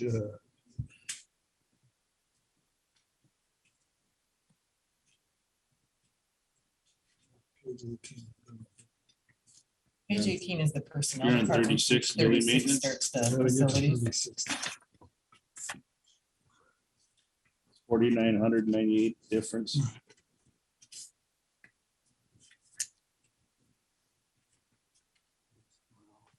That's all wages also. So mileage. Where's that 800 coming from for mileage on that? Is that 800 for Yeah, mileage? that's the difference. on the building maintenance number 36? Oh, page- building maintenance, I'm on a different calendar, a different. What? Proposing Well, 1,000. it's supposed to be 100. Oh, That's one of those zero things again. It's supposed to be 100, not 1,000. Right, Okay. so it's going down instead of up. Holy cow. so that should be down 100 then. Down 100.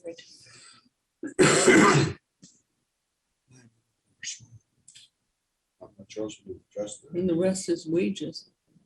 That's right. But what about improvement, 60,000?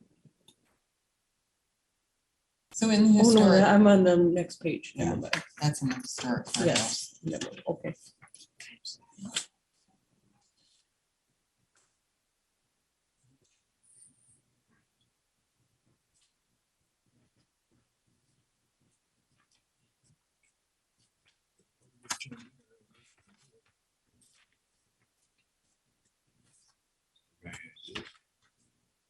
Which page are you? 36, not much we can do. No, there. nothing. My sincere apologies. What's the other one besides 36 now? 37, 37, Historic The next one. courthouse, the old court. goes all the way to 41. Now, these improvements are, is that what we're doing right at this time? Which I'm sorry, I'm on page 37, historic courthouse. historic courthouse? I'm sorry, That's wasn't 60,000, sure which building. 37. on my copy. we went from a zero budget to 60,000. Is that the bathrooms or is that, it can't be the roof? No. Oh, that's gotta be the bathroom. It's, no, that is already this year. We're talking about, we have the two chillers that need to be replaced that are part of the HVAC system. One is on the roof and one is, it's not on the roof. It's actually, when you go into that big unit back there, when you go behind the, into the break room and you look out, and then there's another unit that's at ground level. And they have gone way past their expectancy. Keeping them charged with Freon is something that we need to, before it becomes a emergency, we need to get them replaced so that And over time, we've replaced, this will be a major component for the HVAC system to replace it. The We've chiller done a could lot. be an ARPA. It could be. Should be. Yeah. It should be.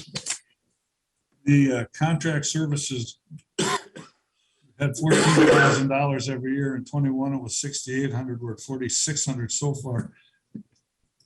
Do we anticipate needing full You know, 14,000? and yes, Is that like for the generator? say you, for the historic courthouse contract services, a lot of snow removal comes out of that line. Okay.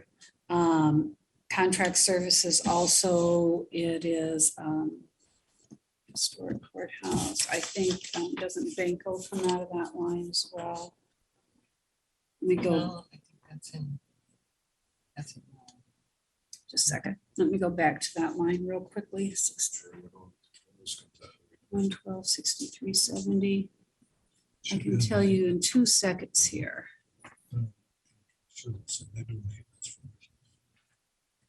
I just look at the 6,800 versus the 14,021 And because our contracts come due different times of the year, so we had a total of 6,800 with a budget of 14,000. We spent 4,600 with a budget of 14,000, 4,600 halfway through the year, so.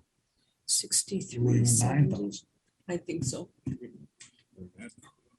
We could drop that to, we could drop that. to, I think 4,000, but maybe there's something we don't know. I'm double checking here. Okay, that's one you're gonna check on though, I'll tell you in 2 seconds here. It's snow removal, it's our pest control. It is, our confidential shredding. It is our pest control, our shredding, our snow removal, and I think those are all the major ones. Last year, how much is left in it this year? Not quite, $9,400 left this year, $9,399.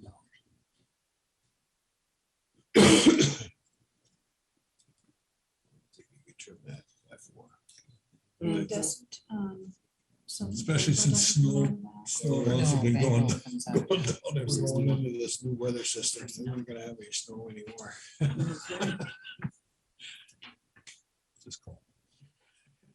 There's a possibility going back to 10 on that, still be okay. yes, I think so too.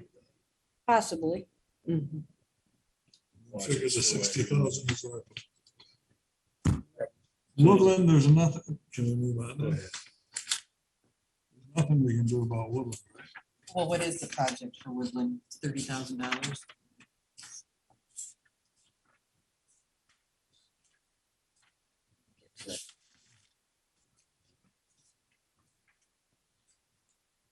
Yeah, why the 25,000 change? I will let you know.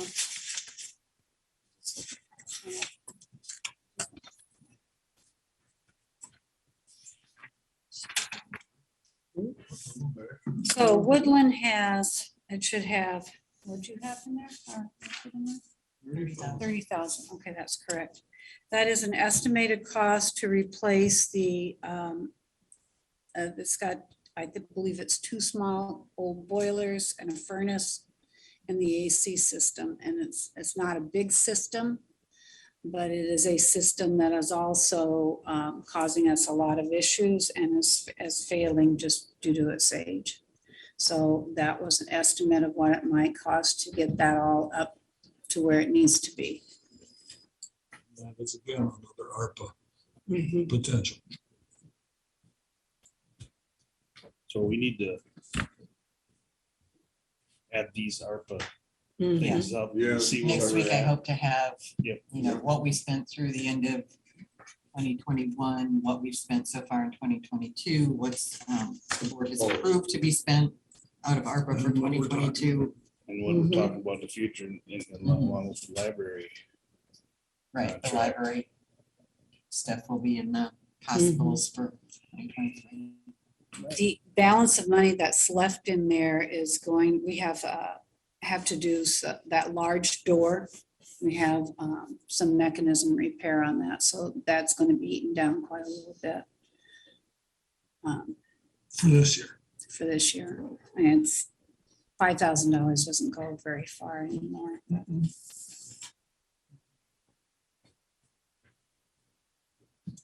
PCS. Page Historic 40. Jail, we just skipped that. That's There's nothing nothing there. there.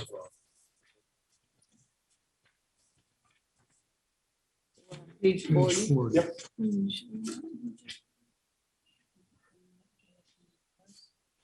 That's improvements.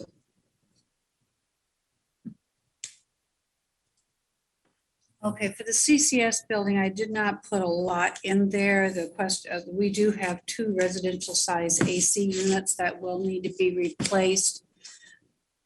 Not sure how the county wants to handle that. There's not, they don't have a HVAC system. They have just operate on these multiple little units. We keep one won't hold Freon very well. They're just not as effective. So I didn't ask for any real additional funds, but just know that that's going to be forthcoming and I'm going to put it in the budget. There is 7,500 in improvements. See, I'm operating off an old copy. Okay, and improvement, that should cover it. Yeah, 6,500 change. But it depends upon what else breaks down, you know, that. Mhm. that- Yeah. But that's what that's. Looking at. I tried understanding and knowing that we're talking about estimates here and potential for a levy. I tried to hold it as tight as we could.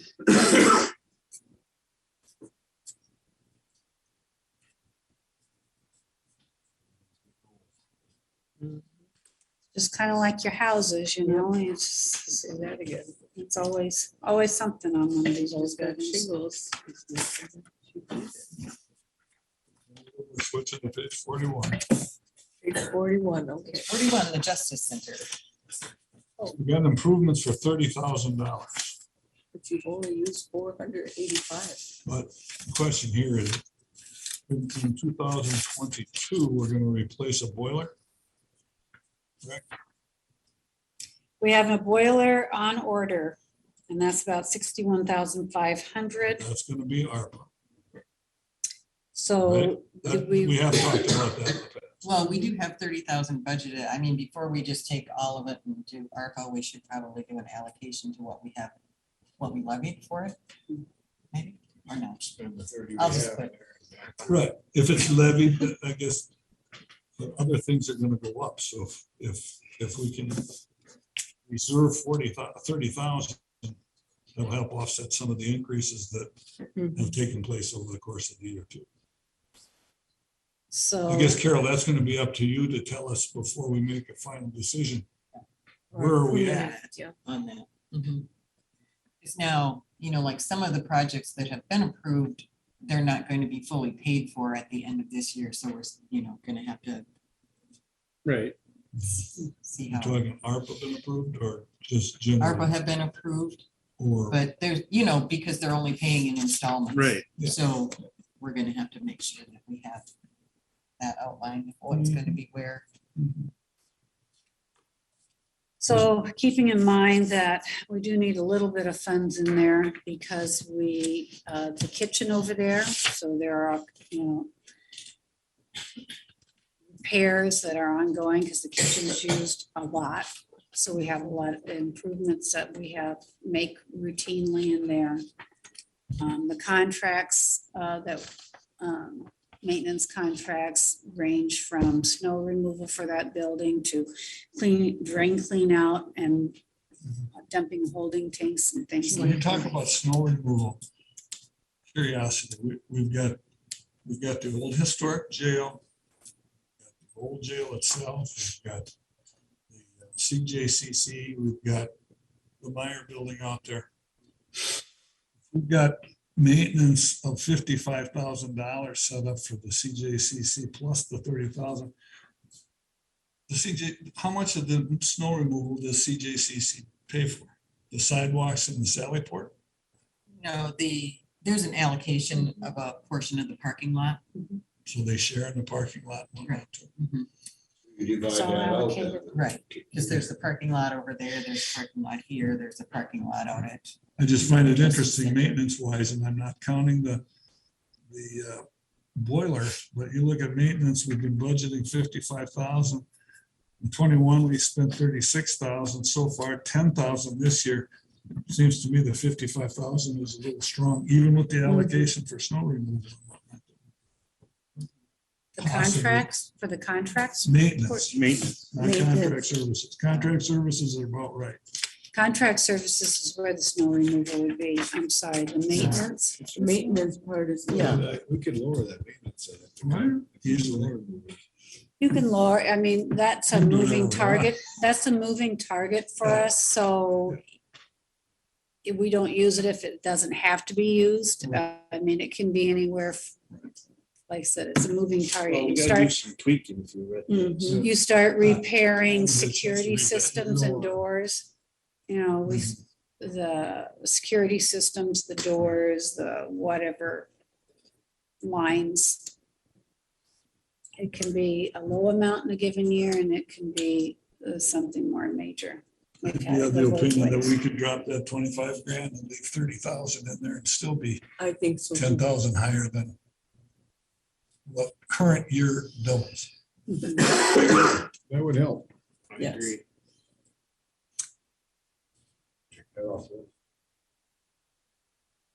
We have to tweak this in order to get this sheet closer. It's- I mean, you look at 21, we had $52,000 in improvements, so we spent 485 this year, but you don't know. It's like you said, you don't know, but It was a boiler last year too, we wasn't it? ended up- we've done a boiler, now we're doing the other It was boiler. a boiler. We had several things that went south last year. Some are small, some I are. know the utilities are crazy in that building, but so I don't think you Yes, dare yes, drop they that. are.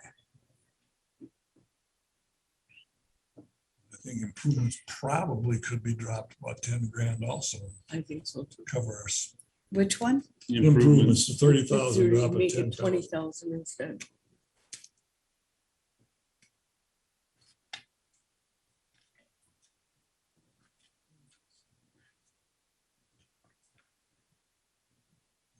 Just those two changes alone would really make it look different. Mhm.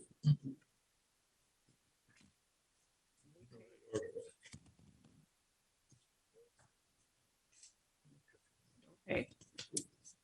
So plug in those and see where we end up. You know, it's, you just don't know what's gonna break. Well, we so- don't. Well, we That's don't- true. That's true even at home. But we leave some in the budget. We might have to massage later. Yeah. But I don't anticipate any I mean, you never know what comes down the pipe, but we don't have any planned improvements next year for that. bill. That's the most accurate thing I can say. It's a guessing game. Like you said, you're trying to cover the base and make sure you got it covered. We look at what our increase is and then we got to cover it. No, I get that. I have no issue. No questions.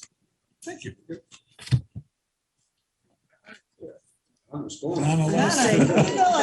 I will say the board's always been very good to work with when there is a health and safety issue, so I appreciate that. And those are the kinds of things I try to anticipate in the budget, but you know, if you don't have one, then there's no reason to. One question. Remember what's out on the steps out on the east side where there's that gap in the caulking? Did they talk about that at all? They are, one of the things, they're going to pull out the sidewalk.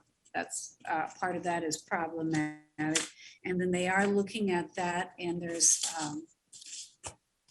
I'll check with Dave. I don't have the details on it. He wasn't, part of it floats. And I don't understand why that would be, but I will he'll come back and I'd like inspect. to know which part floats. Yeah. Because the steps don't float. the walls So- don't float. I don't, they're out and they said that they'd make it right. So So when he they and tore- one of the workmen were out there trying to figure out what went wrong, what might be okay. And When they tore out they put in a set of steps and then they tore that set of steps out. Did they cut the rebar that was going into the walls and that's sitting on a floating slab, just the steps? Is that possible? Yeah, I don't believe it's tied to the building. It's not tied to the So building. don't think that's there was sitting any- on a floating slab then. It would be, but I don't think there was any rebar into the wall. I'll get a more Originally. definitive answer for you from Dave Mighty of Fowler. Hamlin. There was rebar that was tied into the old stone wall And drilled it in back in the to day. not back in the day, no. not They did, those. though. The When they new did ones, these. the new Oh, you did, mean the for new the did. side, Okay. for the sides. The old one, no, the new one, yes. I'll collect the detail on that. I wasn't sure. Anything else, Carol? Okay. This is for Donna. Send her Everything back you to- did, you know. Donna took it. And Eric Schmidt. And Eric, I haven't heard from Eric. I got an out of office, but he was out until today, but I haven't heard from him, so we might have to push him down. Should I go try to find out? In the meantime, I guess we can, talk about, or not talk about the sheets that had the error on it last year that made us look really in good shape, but we're not really in good shape. Donna's back, so we can go to her. What page is done? Starts at 14. Good morning, commissioners. Morning. Hi, how are you? Good. We're good. Good. How are you? Good. I'm good. I can't speak for you. You're speaking for everybody else, right? Okay, I get started on mine here. Yep, page 14 and 15. Oh. Hey, Carol. Hello. Okay, so we have personal auditor treasurer. Do you have page numbers for him or is it? They have them. Oh, yeah, okay. Right, did you all find it? You bet, page 14 and 15. Okay, so I decreased the income for the auditor treasurer fees. and I'm not even sure why I did that. I think I'm gonna leave it the same, 4,800, because here's the deal. This involves like, What special page are you assess- on? Pardon? 14. You're on fees for her? Yeah, Is that what you're talking about? the one that looks like it decreased $300. $300, yeah. I think I'm just gonna leave that same, Carol, because what this includes, commissioners, it's the auditor certificates that I've often do at the beginning of the year, and then it includes TIF. And like special assessments that we get for doing special assessments. And now I get a lot of requests in the fall for bonding certificates and for the auditor certificates, which typically is really busy in the fall too. So I'm just gonna leave it at 4,800. I'm not even sure why I really brought it down 300. I thought I was maybe getting a little short, but so we'll leave that the same. And then going down to interest income. As you all know, interest rates are going up. So I've been getting some like 3.9% yield on some bonds right now, and there's going to be some good rates out there. So I increased it by 10,000. Then we go down to telephone. I did increase it by $700 because it seems like we're kind of getting up there now, Carol. Don't you think? It's kind of. Well, I don't think we ever added for your, we never took it from your per diem that you were getting and put it down into the actual cost. Well, I think they both were charged there, but I don't think we ever actually added your, because we pay for a cell phone now. as opposed to Okay. per diem, and I I get don't it. know that that ever got added to hers. Okay. So that could be why. So I just upped it by 700. And then the advertising publishing, went on postage, 600, and postage has gone up a little bit. Will postage stay up? I mean, the election year affect that postage? Or is it- We try to put postage towards the election postage, so it would, Yes, there's a department. yeah, for there's a that. department, Okay. and yeah, there's a line item for elections. Yeah, and then subscription, registration training fees, I decreased by $750. Next year, I don't know if there's gonna be much, except for maybe Mako, and otherwise. I haven't been going a lot of places because seems like it's been so busy, I haven't had time to sneak away, but maybe, so I did decrease it by $750, so I have $500 in registration fees there. Then the next page, we've got contract services. Now, there's a little confusion here, Jeremy, I think you know why, but so numbers, the item contract services, 6370. I decreased it by $2,350, but we kind of go back and forth, and we the billing for the master's touch statements, we've been kind of going back and forth between that account and the 6401. So my thought is, there is one more thing. We did get billed this year an extra on my account, $1,200 for Master's Touch, and I'm still ironing that out with them. So that'll be coming off of what we've spent so far.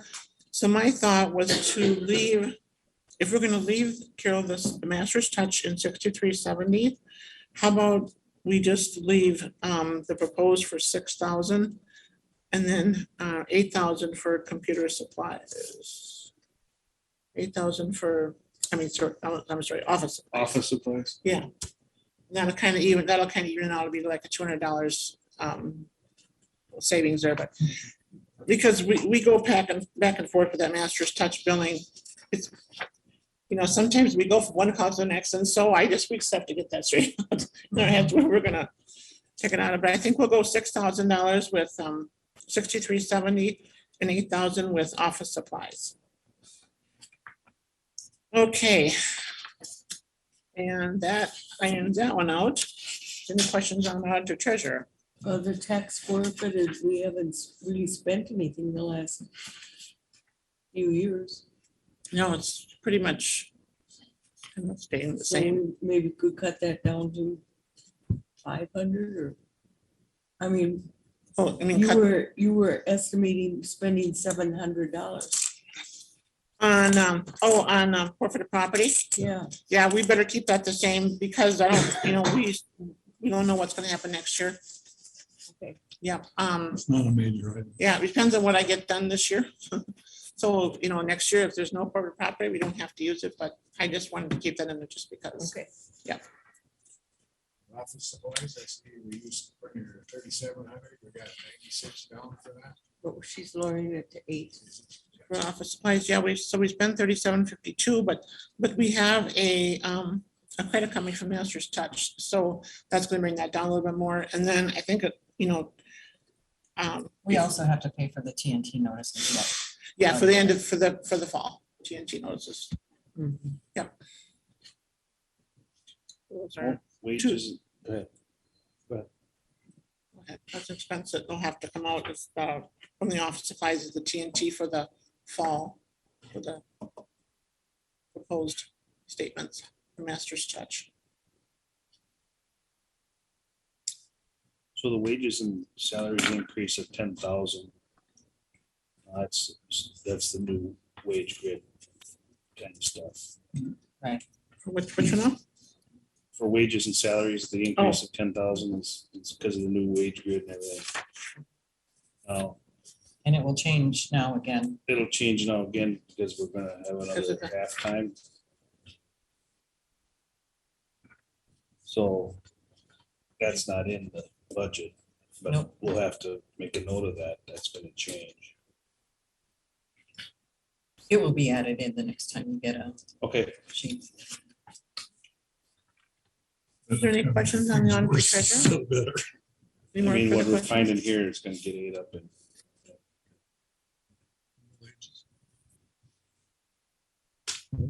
What problem with the audit treasurer, anybody else? No.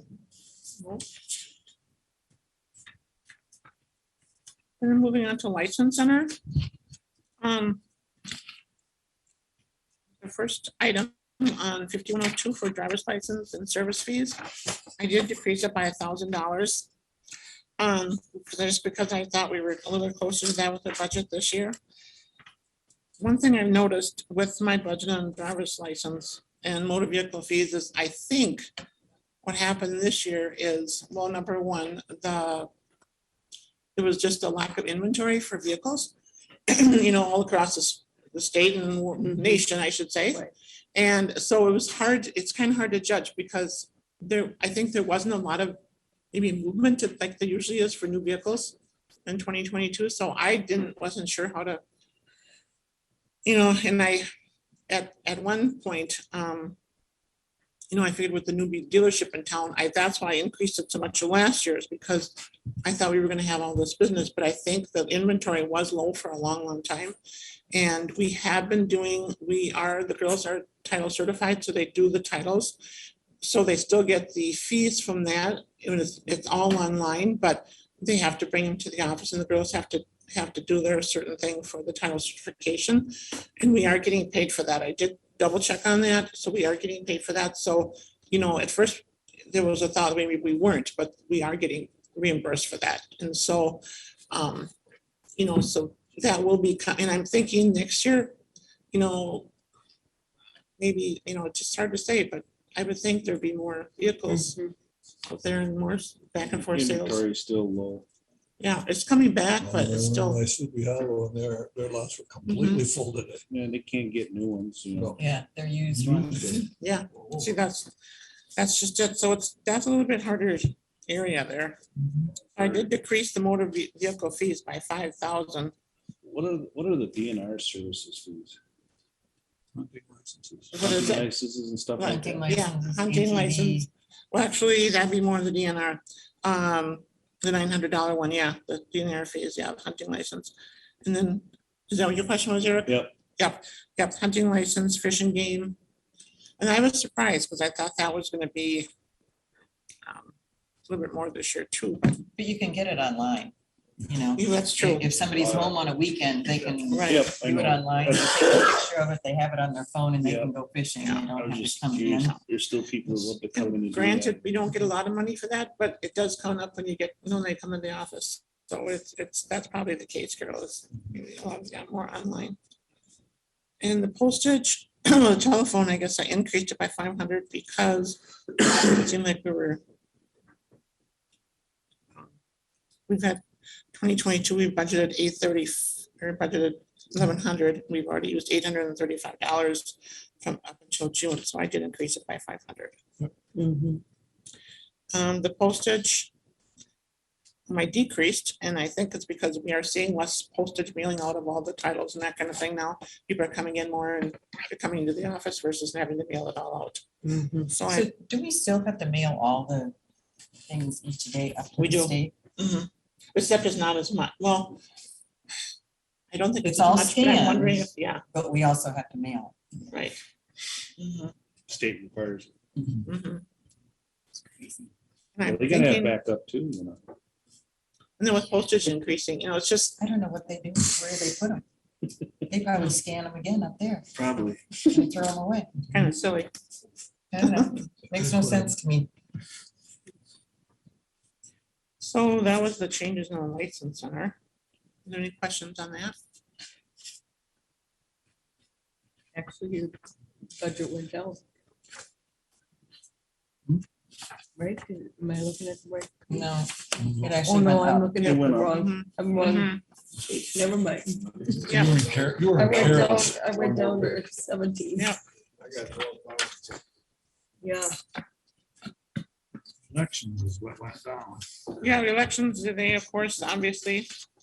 The only thing is on line item for election. Yeah, 6403 election supplies.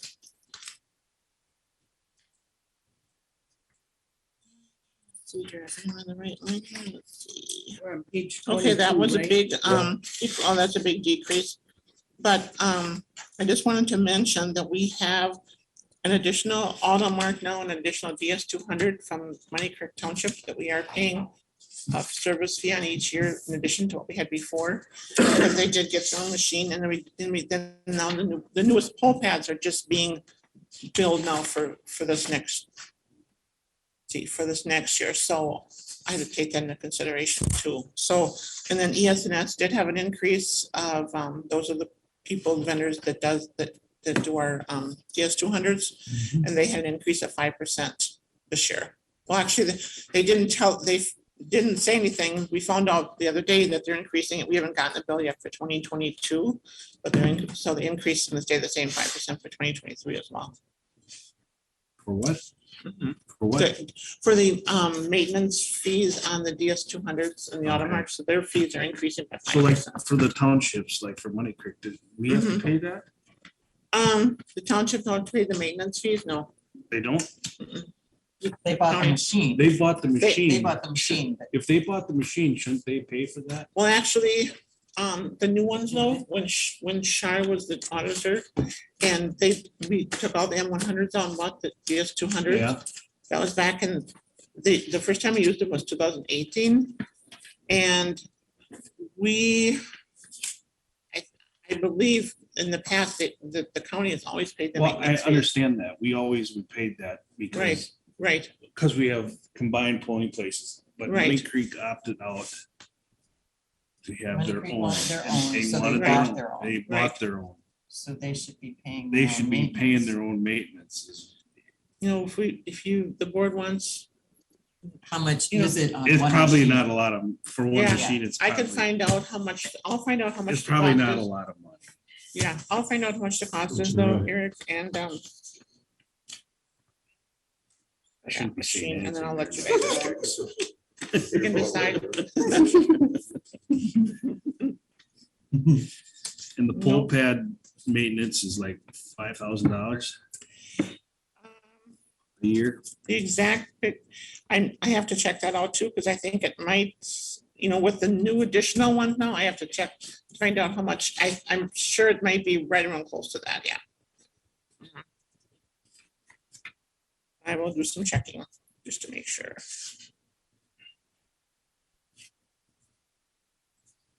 There was 2,200, and then we added on some more, and then I suppose, I saw a bill go Increase. through like $4,700. That's the cost of efficiency. and then that line item number, 66. Nothing, keep going. So item number 6610 for furniture and equipment, this 17,916. Carol, you can probably explain that. That's the PAVA grant, and then Andy's purchase maintenance went on there. What is it for? The line item number 6610 furniture and equipment for the elections. Yeah. Okay, in 2022, the January through June budget one was 17,916. Yeah. And that is from the HAVA grant that we got, and Andy got a license for a license fee that he wanted for security purposes. Yeah. And that went on, most of that is that amount right there. And that's a HAVA grant. So we didn't budget anything for this, for 2023 because of that. It's just a special HAVA grant. Okay. Well, that was $10,537.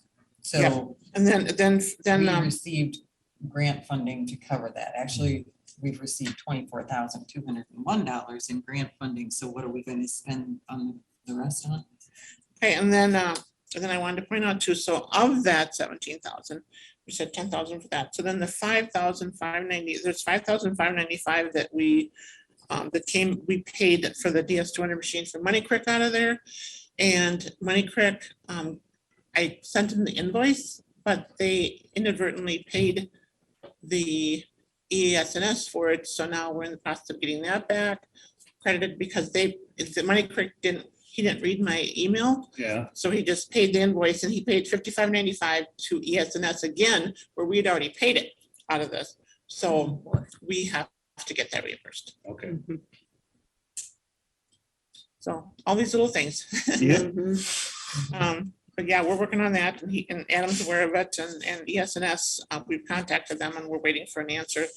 The gal that is normally in charge is actually out on medical leave, so she'll be back sometime in September or so. Waiting to hear from her. Otherwise, any questions on elections? Next year is gonna be pretty boring, hopefully, excepting for, we'll probably be getting ready for the PNP in March of 2024, and that's gonna be a lot of work like to the end of the year, but then we'll be ramping up to get ready for it for March of 2024. So there will be, I shouldn't say it's gonna be dead, because it's never dead in the elections anymore. And if we have a special election of some sort, but nothing, we won't know, we don't know, we aren't aware of anything yet. So, and then of course we just have the March townships in there.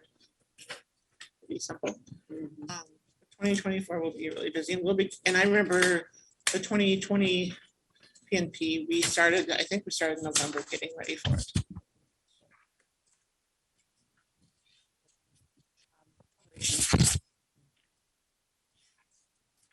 The parks, are we? Yeah, no, moving in the parks What and. number is that? 61. So the camping fees increased by 5,000. They seem to have, this camping has gone crazy this year. We do have to have a meeting and decide, how we're gonna do this for next year. So I should be getting that organized here soon. We've gotten a couple people who are interested in running the campground. We haven't heard anything else from Jake if he's gonna continue running it. I mean, I've heard rumors that he's not, but I haven't heard from him personally. So we just have to. Talked to him a couple weeks ago, he didn't say. We'll have to go down, do we, and have a conversation? think we will. Make sure you include Dennis. He was wondering why there hasn't been a park committee meeting that he hasn't been notified about, so. Oh, yeah. We just haven't had one. I know. Yeah, so. And the Let me go. boat launch fees had to go away. Pardon? Boat launch fees are going away. Yes, they are going away according to Brian. He talked to the DNR, so they have to go away, which is kind of sad, but. $600 and the rest of it. From now too. on, from I now remember on. I remember the turmoil when we put those fees in place, the fee pushback, we got it back. And then turns out we couldn't do it in the first place. But here's the thing, we don't do any more maintenance on the board. That belongs to DNR. We can't charge the $5. We shouldn't have painted those stripes Well, to help people put are their we boats. going to be doing some maintenance for digging it out? Well, that's a different boat ramp. That's the one on the south end is not a DNR boat ramp. Oh, The one right up there was Eagle Wind. that's the one. That's the one. Close it. That's where they're having all the trouble. Well, that's why we can't charge the $5. So, okay. We shouldn't do any maintenance on it. That should all be on the DNR shoulders. Come and fix your boat ramp. And I don't think we have we? We've been doing some digging. Well, we had maybe Something maybe. minor, we did some. But anyway, Donna, when you go down the line, or Carol, 6252 electricity, water and sewer. Why is that a negative for January through June? Because the seasonal people pay in advance, they pay that deposit. So we put it in there and then when the bills come, Deduct.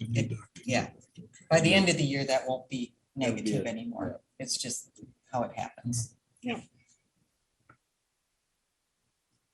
the trash collection, how come we've only paid $430 so far for the first half?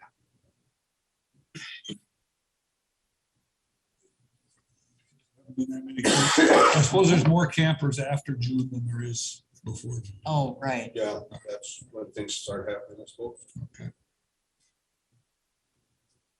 We'll get a huge bill here shortly. Yeah.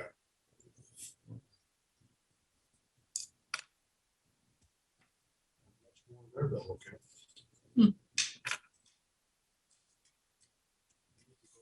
Trim up Botcher Park a little bit. No, let's go back up to 6816. Projects prior years reimbursed. That's what we. That's what we where take out to pay back for that pay back. the bathroom and showers. And to make it a zero budget, so it doesn't affect our levy. Mhm. We got 20,000 in projects for next year. Do we know what they are yet? No, I think it just kind of sits at We 20,000. 18,000 so far this year. Mhm. Next year. Because the park cleanup, the startup cost with the highway Okay, department. that's where that is. Is Yeah, a, painting is a and big, stuff, Shelters. yeah, the shelters, painting the shelters. Our maintenance workers did most of that. But they charge it. They Right. charge it. Yep. Goes to their budget. Right, Revenue to the They- highway department for. yeah, revenue in county projects for the highway department, and then we bill it out. And I mean, we really need to for Yeah, no, I Wildcat to get know it. what we're spending on it. I get it. Keep it at zero. Keep it at zero. Part of your project, what do we have? Do we have a balance on that amount yet? Oh, yeah, we've invested over $100,000 in the park. Do you that- know the current balance with this 20-some thousand taken off? No, because we're not done with the season. Gotcha. At the end of the season, we'll put together a, We started there like at 130 or 40. Right. We've got another 6-7 years before we get to zero. in it. Yeah, then we'll find something else. Bodger Park, why did we raise that? you know, there's supposed to be a revenue, there's supposed to be a grant that we're receiving to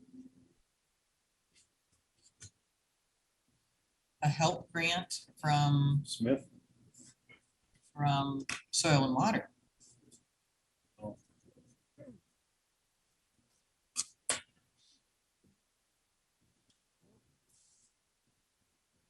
So this is a little off.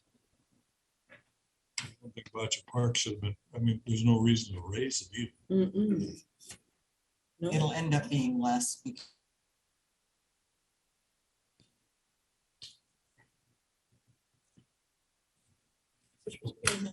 Yet this year? 2022? No, it's for 2023.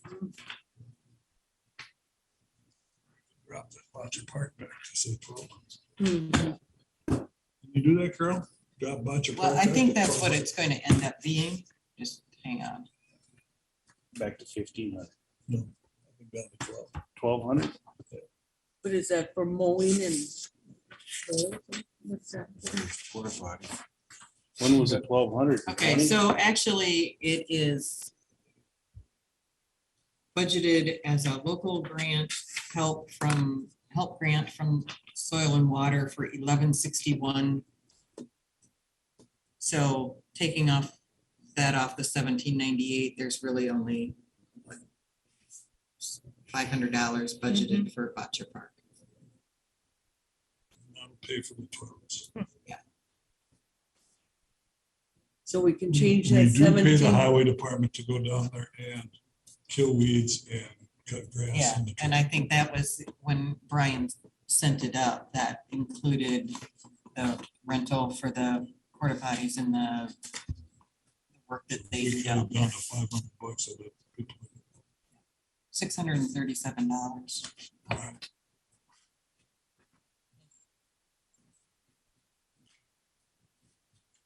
We're gonna cut it from 1798 down to what did you say? 700? Well, that's what's gonna happen once I get that revenue item added in there. So the next report you get will just show $637 for Bocce Park. Okay. Next year when we do budgets, we're gonna say, how did we end up at 600?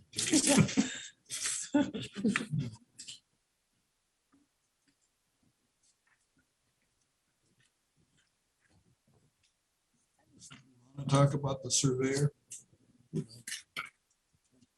Aaron here today? I haven't heard from him. And I guess, you know, really the only thing that kind of changed in the 103 department was we had added fund balance applied and furniture and equipment for his new, what is it? Data collector Yep. type Yep. type thing. So those came out. The salaries, of course, increased, wages and salaries. The rest pretty much stayed the same. I'll see if there's any changes. The GIS budget, I've requested copies of our agreements from Schneider to see if we need to increase our staff augmentation contract at all. Can I ask you back up a couple of steps? We got fee surveyor, the $6,000, but we've never. In 21, we collected $1,100. Is that an overstatement of fee? It looks to be. Should we really leave that at $6,000 or should that get back up? Yeah. We'll probably, yeah, put that back down. Wasn't there going to be some work that he was going to be doing for in 2022? But yeah, We don't collect. It just seems like it's an overstatement. Yeah. Then when I go down to fund balance applied, it's in parentheses for 22. because that's how we offset the expenditure for that equipment down here that we use But how ARPA come money it's not for, parentheses under the change? because it's an increase. And then if you look at the furniture and equipment, that's a decrease, so they zero each other out. It's the opposite of the way it is in the budget.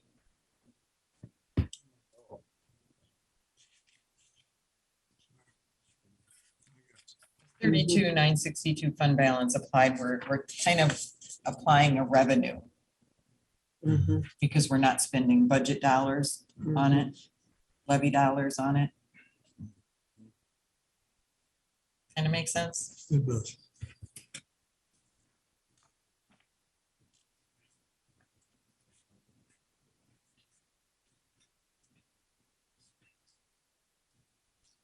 Just a question, again, to remind me, when do we need to have our planned expenses for ARPA set aside? And then we have until like 2026 to spend it. Right, 2024. I think so. 2024 is expenditure or Committed, committed? Okay. spent by 2026.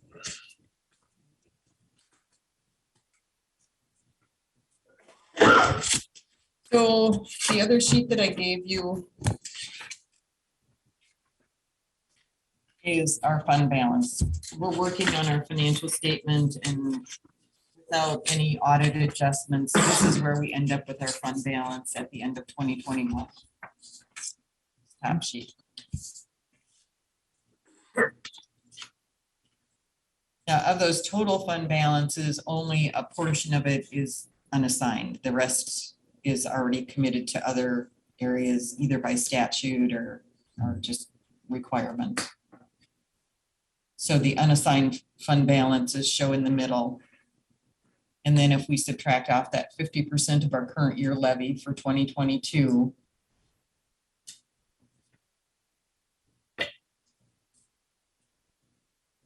$6.2. down, right. So then we also subtract off what we are saying is improvement, capital reserve improvements. And that's $942,845, and the historic jail reserve for the MCIT insurance settlement is $731.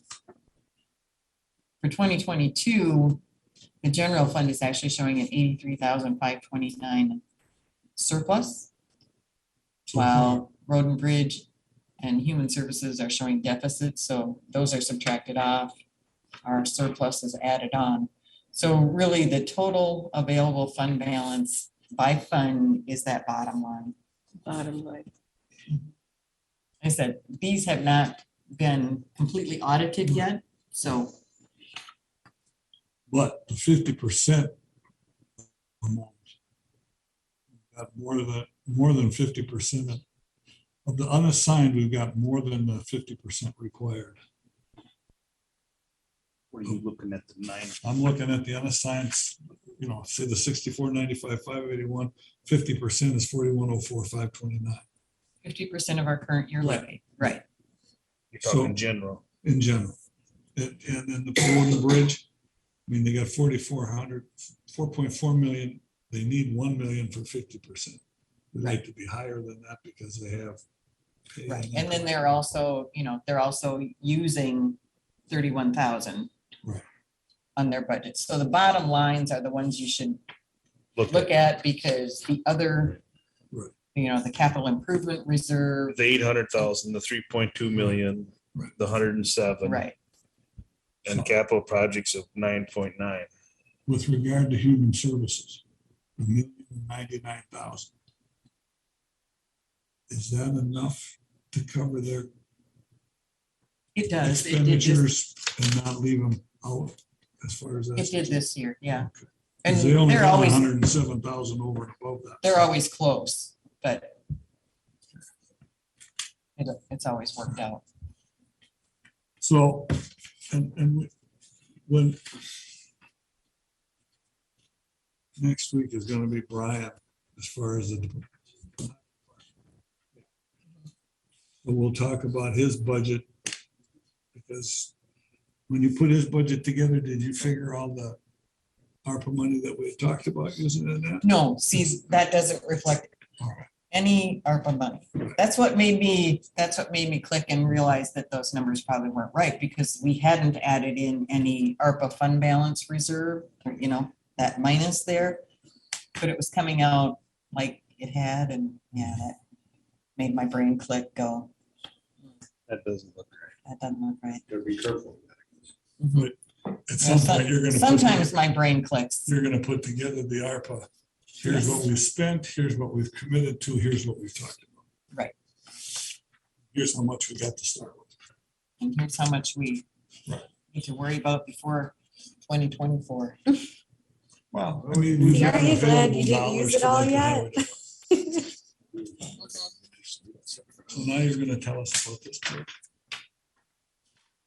So that page just shows where we're at with, you know, with the correct numbers in the middle column and no ARPA applied. So it's 141,409, call it $141,500 is equal to 1%.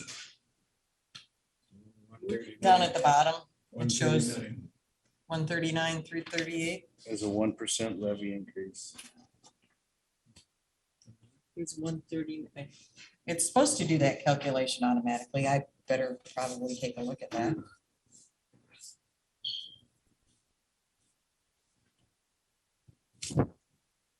That's based on what, 130, that at 1%, so that's $13,933,800. Where do I see that? Right, because the 2022 levy is It's over here under the 13,933. So if we add Okay. 1% to that, it's 139.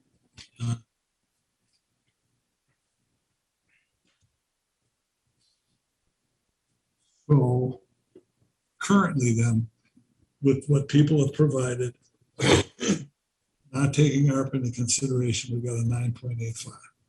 Human Services has not submitted anything. So this is, On your listing, where's human services? they'll be presenting next week. Okay, so it's coming. Yeah. You have a question, commissioners? Yeah, we're just looking at this. I was wondering where your budget was because she hasn't got it yet. So it's coming next week then, right? Yeah, we're planning to present next week.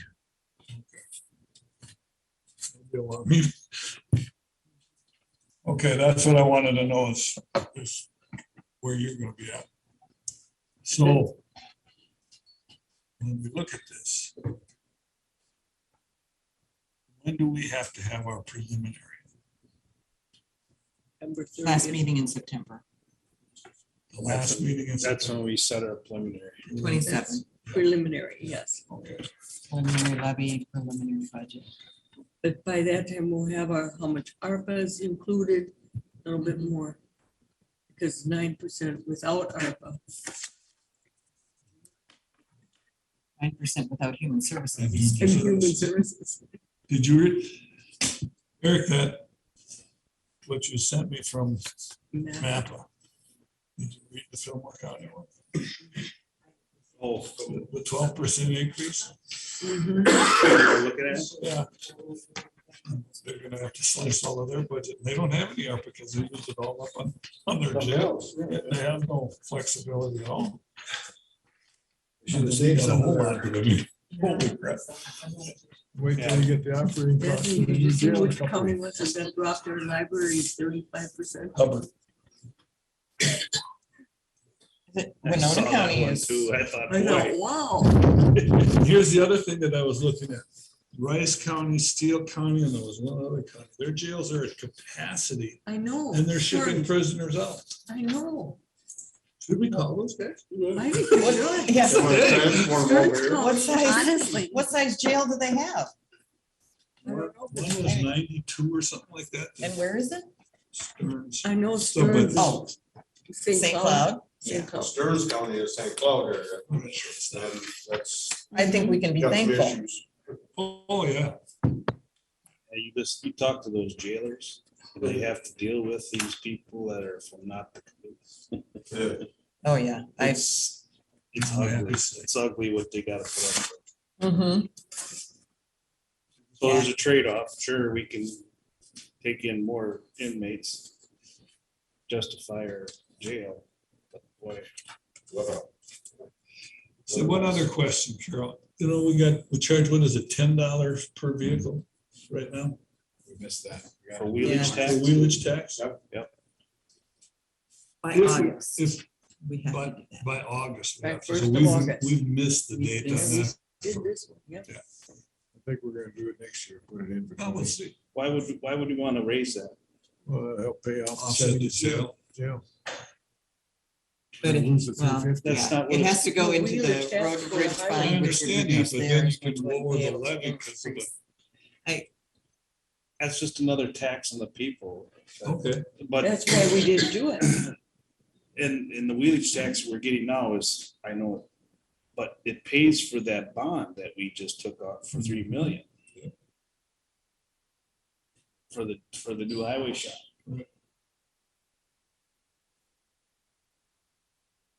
So Yeah, I Carol, got all that information last year in the village and we decided we didn't want another tax at this point. That was the sales tax. Well, Yeah, that too, Yeah. but both of them are considered a tax. Fillmore County's at Everything 20. we charge is a tax. Yes. No matter what you say, Mhm. that's a burden. But the last question for you, Carol, how long do we got left on the jail? The bond? That 1.69 million debt service, is that most of that jail? Yes, that is jail. But how You'd many, have how to many have years yours. is that? 35, isn't it? Or is it 30? So we're done paying No, for it in 20. 29. Well, with the last refinancing, I think it bumped it out a year.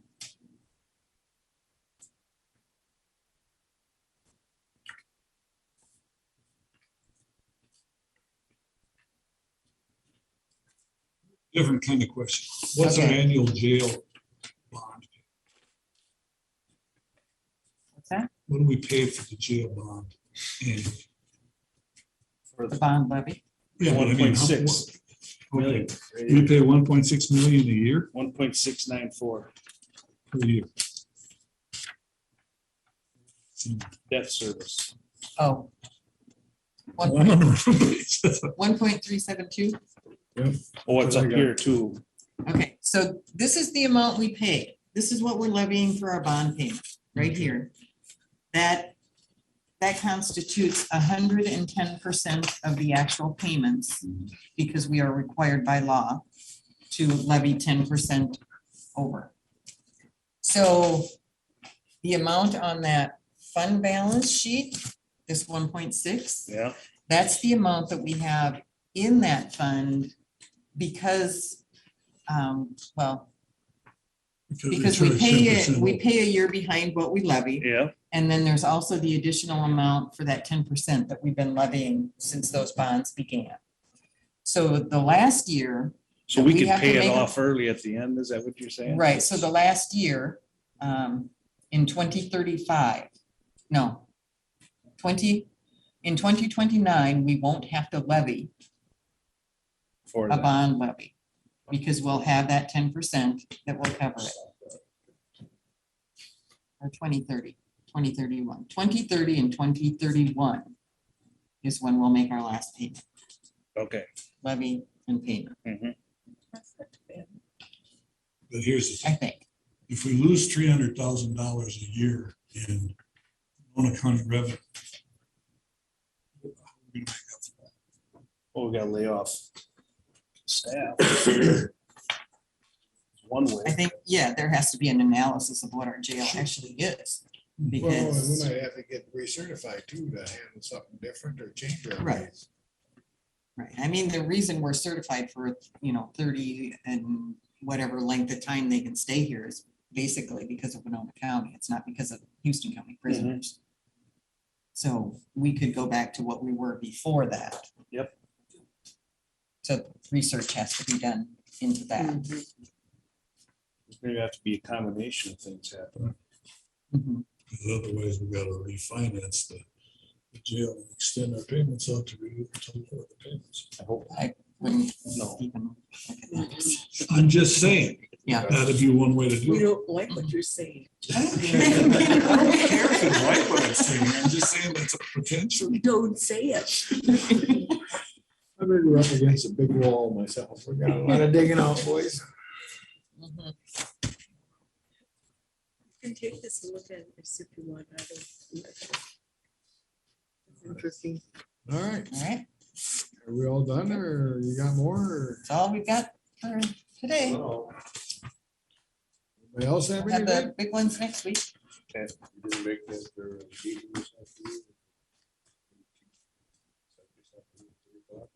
Yeah, PMG. Okay. All right. For the comp plan. Can I give you the? You have to let, Shorty, no, you have to let, the Township Association know if you're going to the banquet by the 7th. Yeah. I did I already already, told but that. I just emailed them. I didn't get a hold. It's on the notice that Donnie gave us. No, we Shorty put and- us all in, I think. That's not it. That's who's gonna sign us on. I signed Dick and I on it.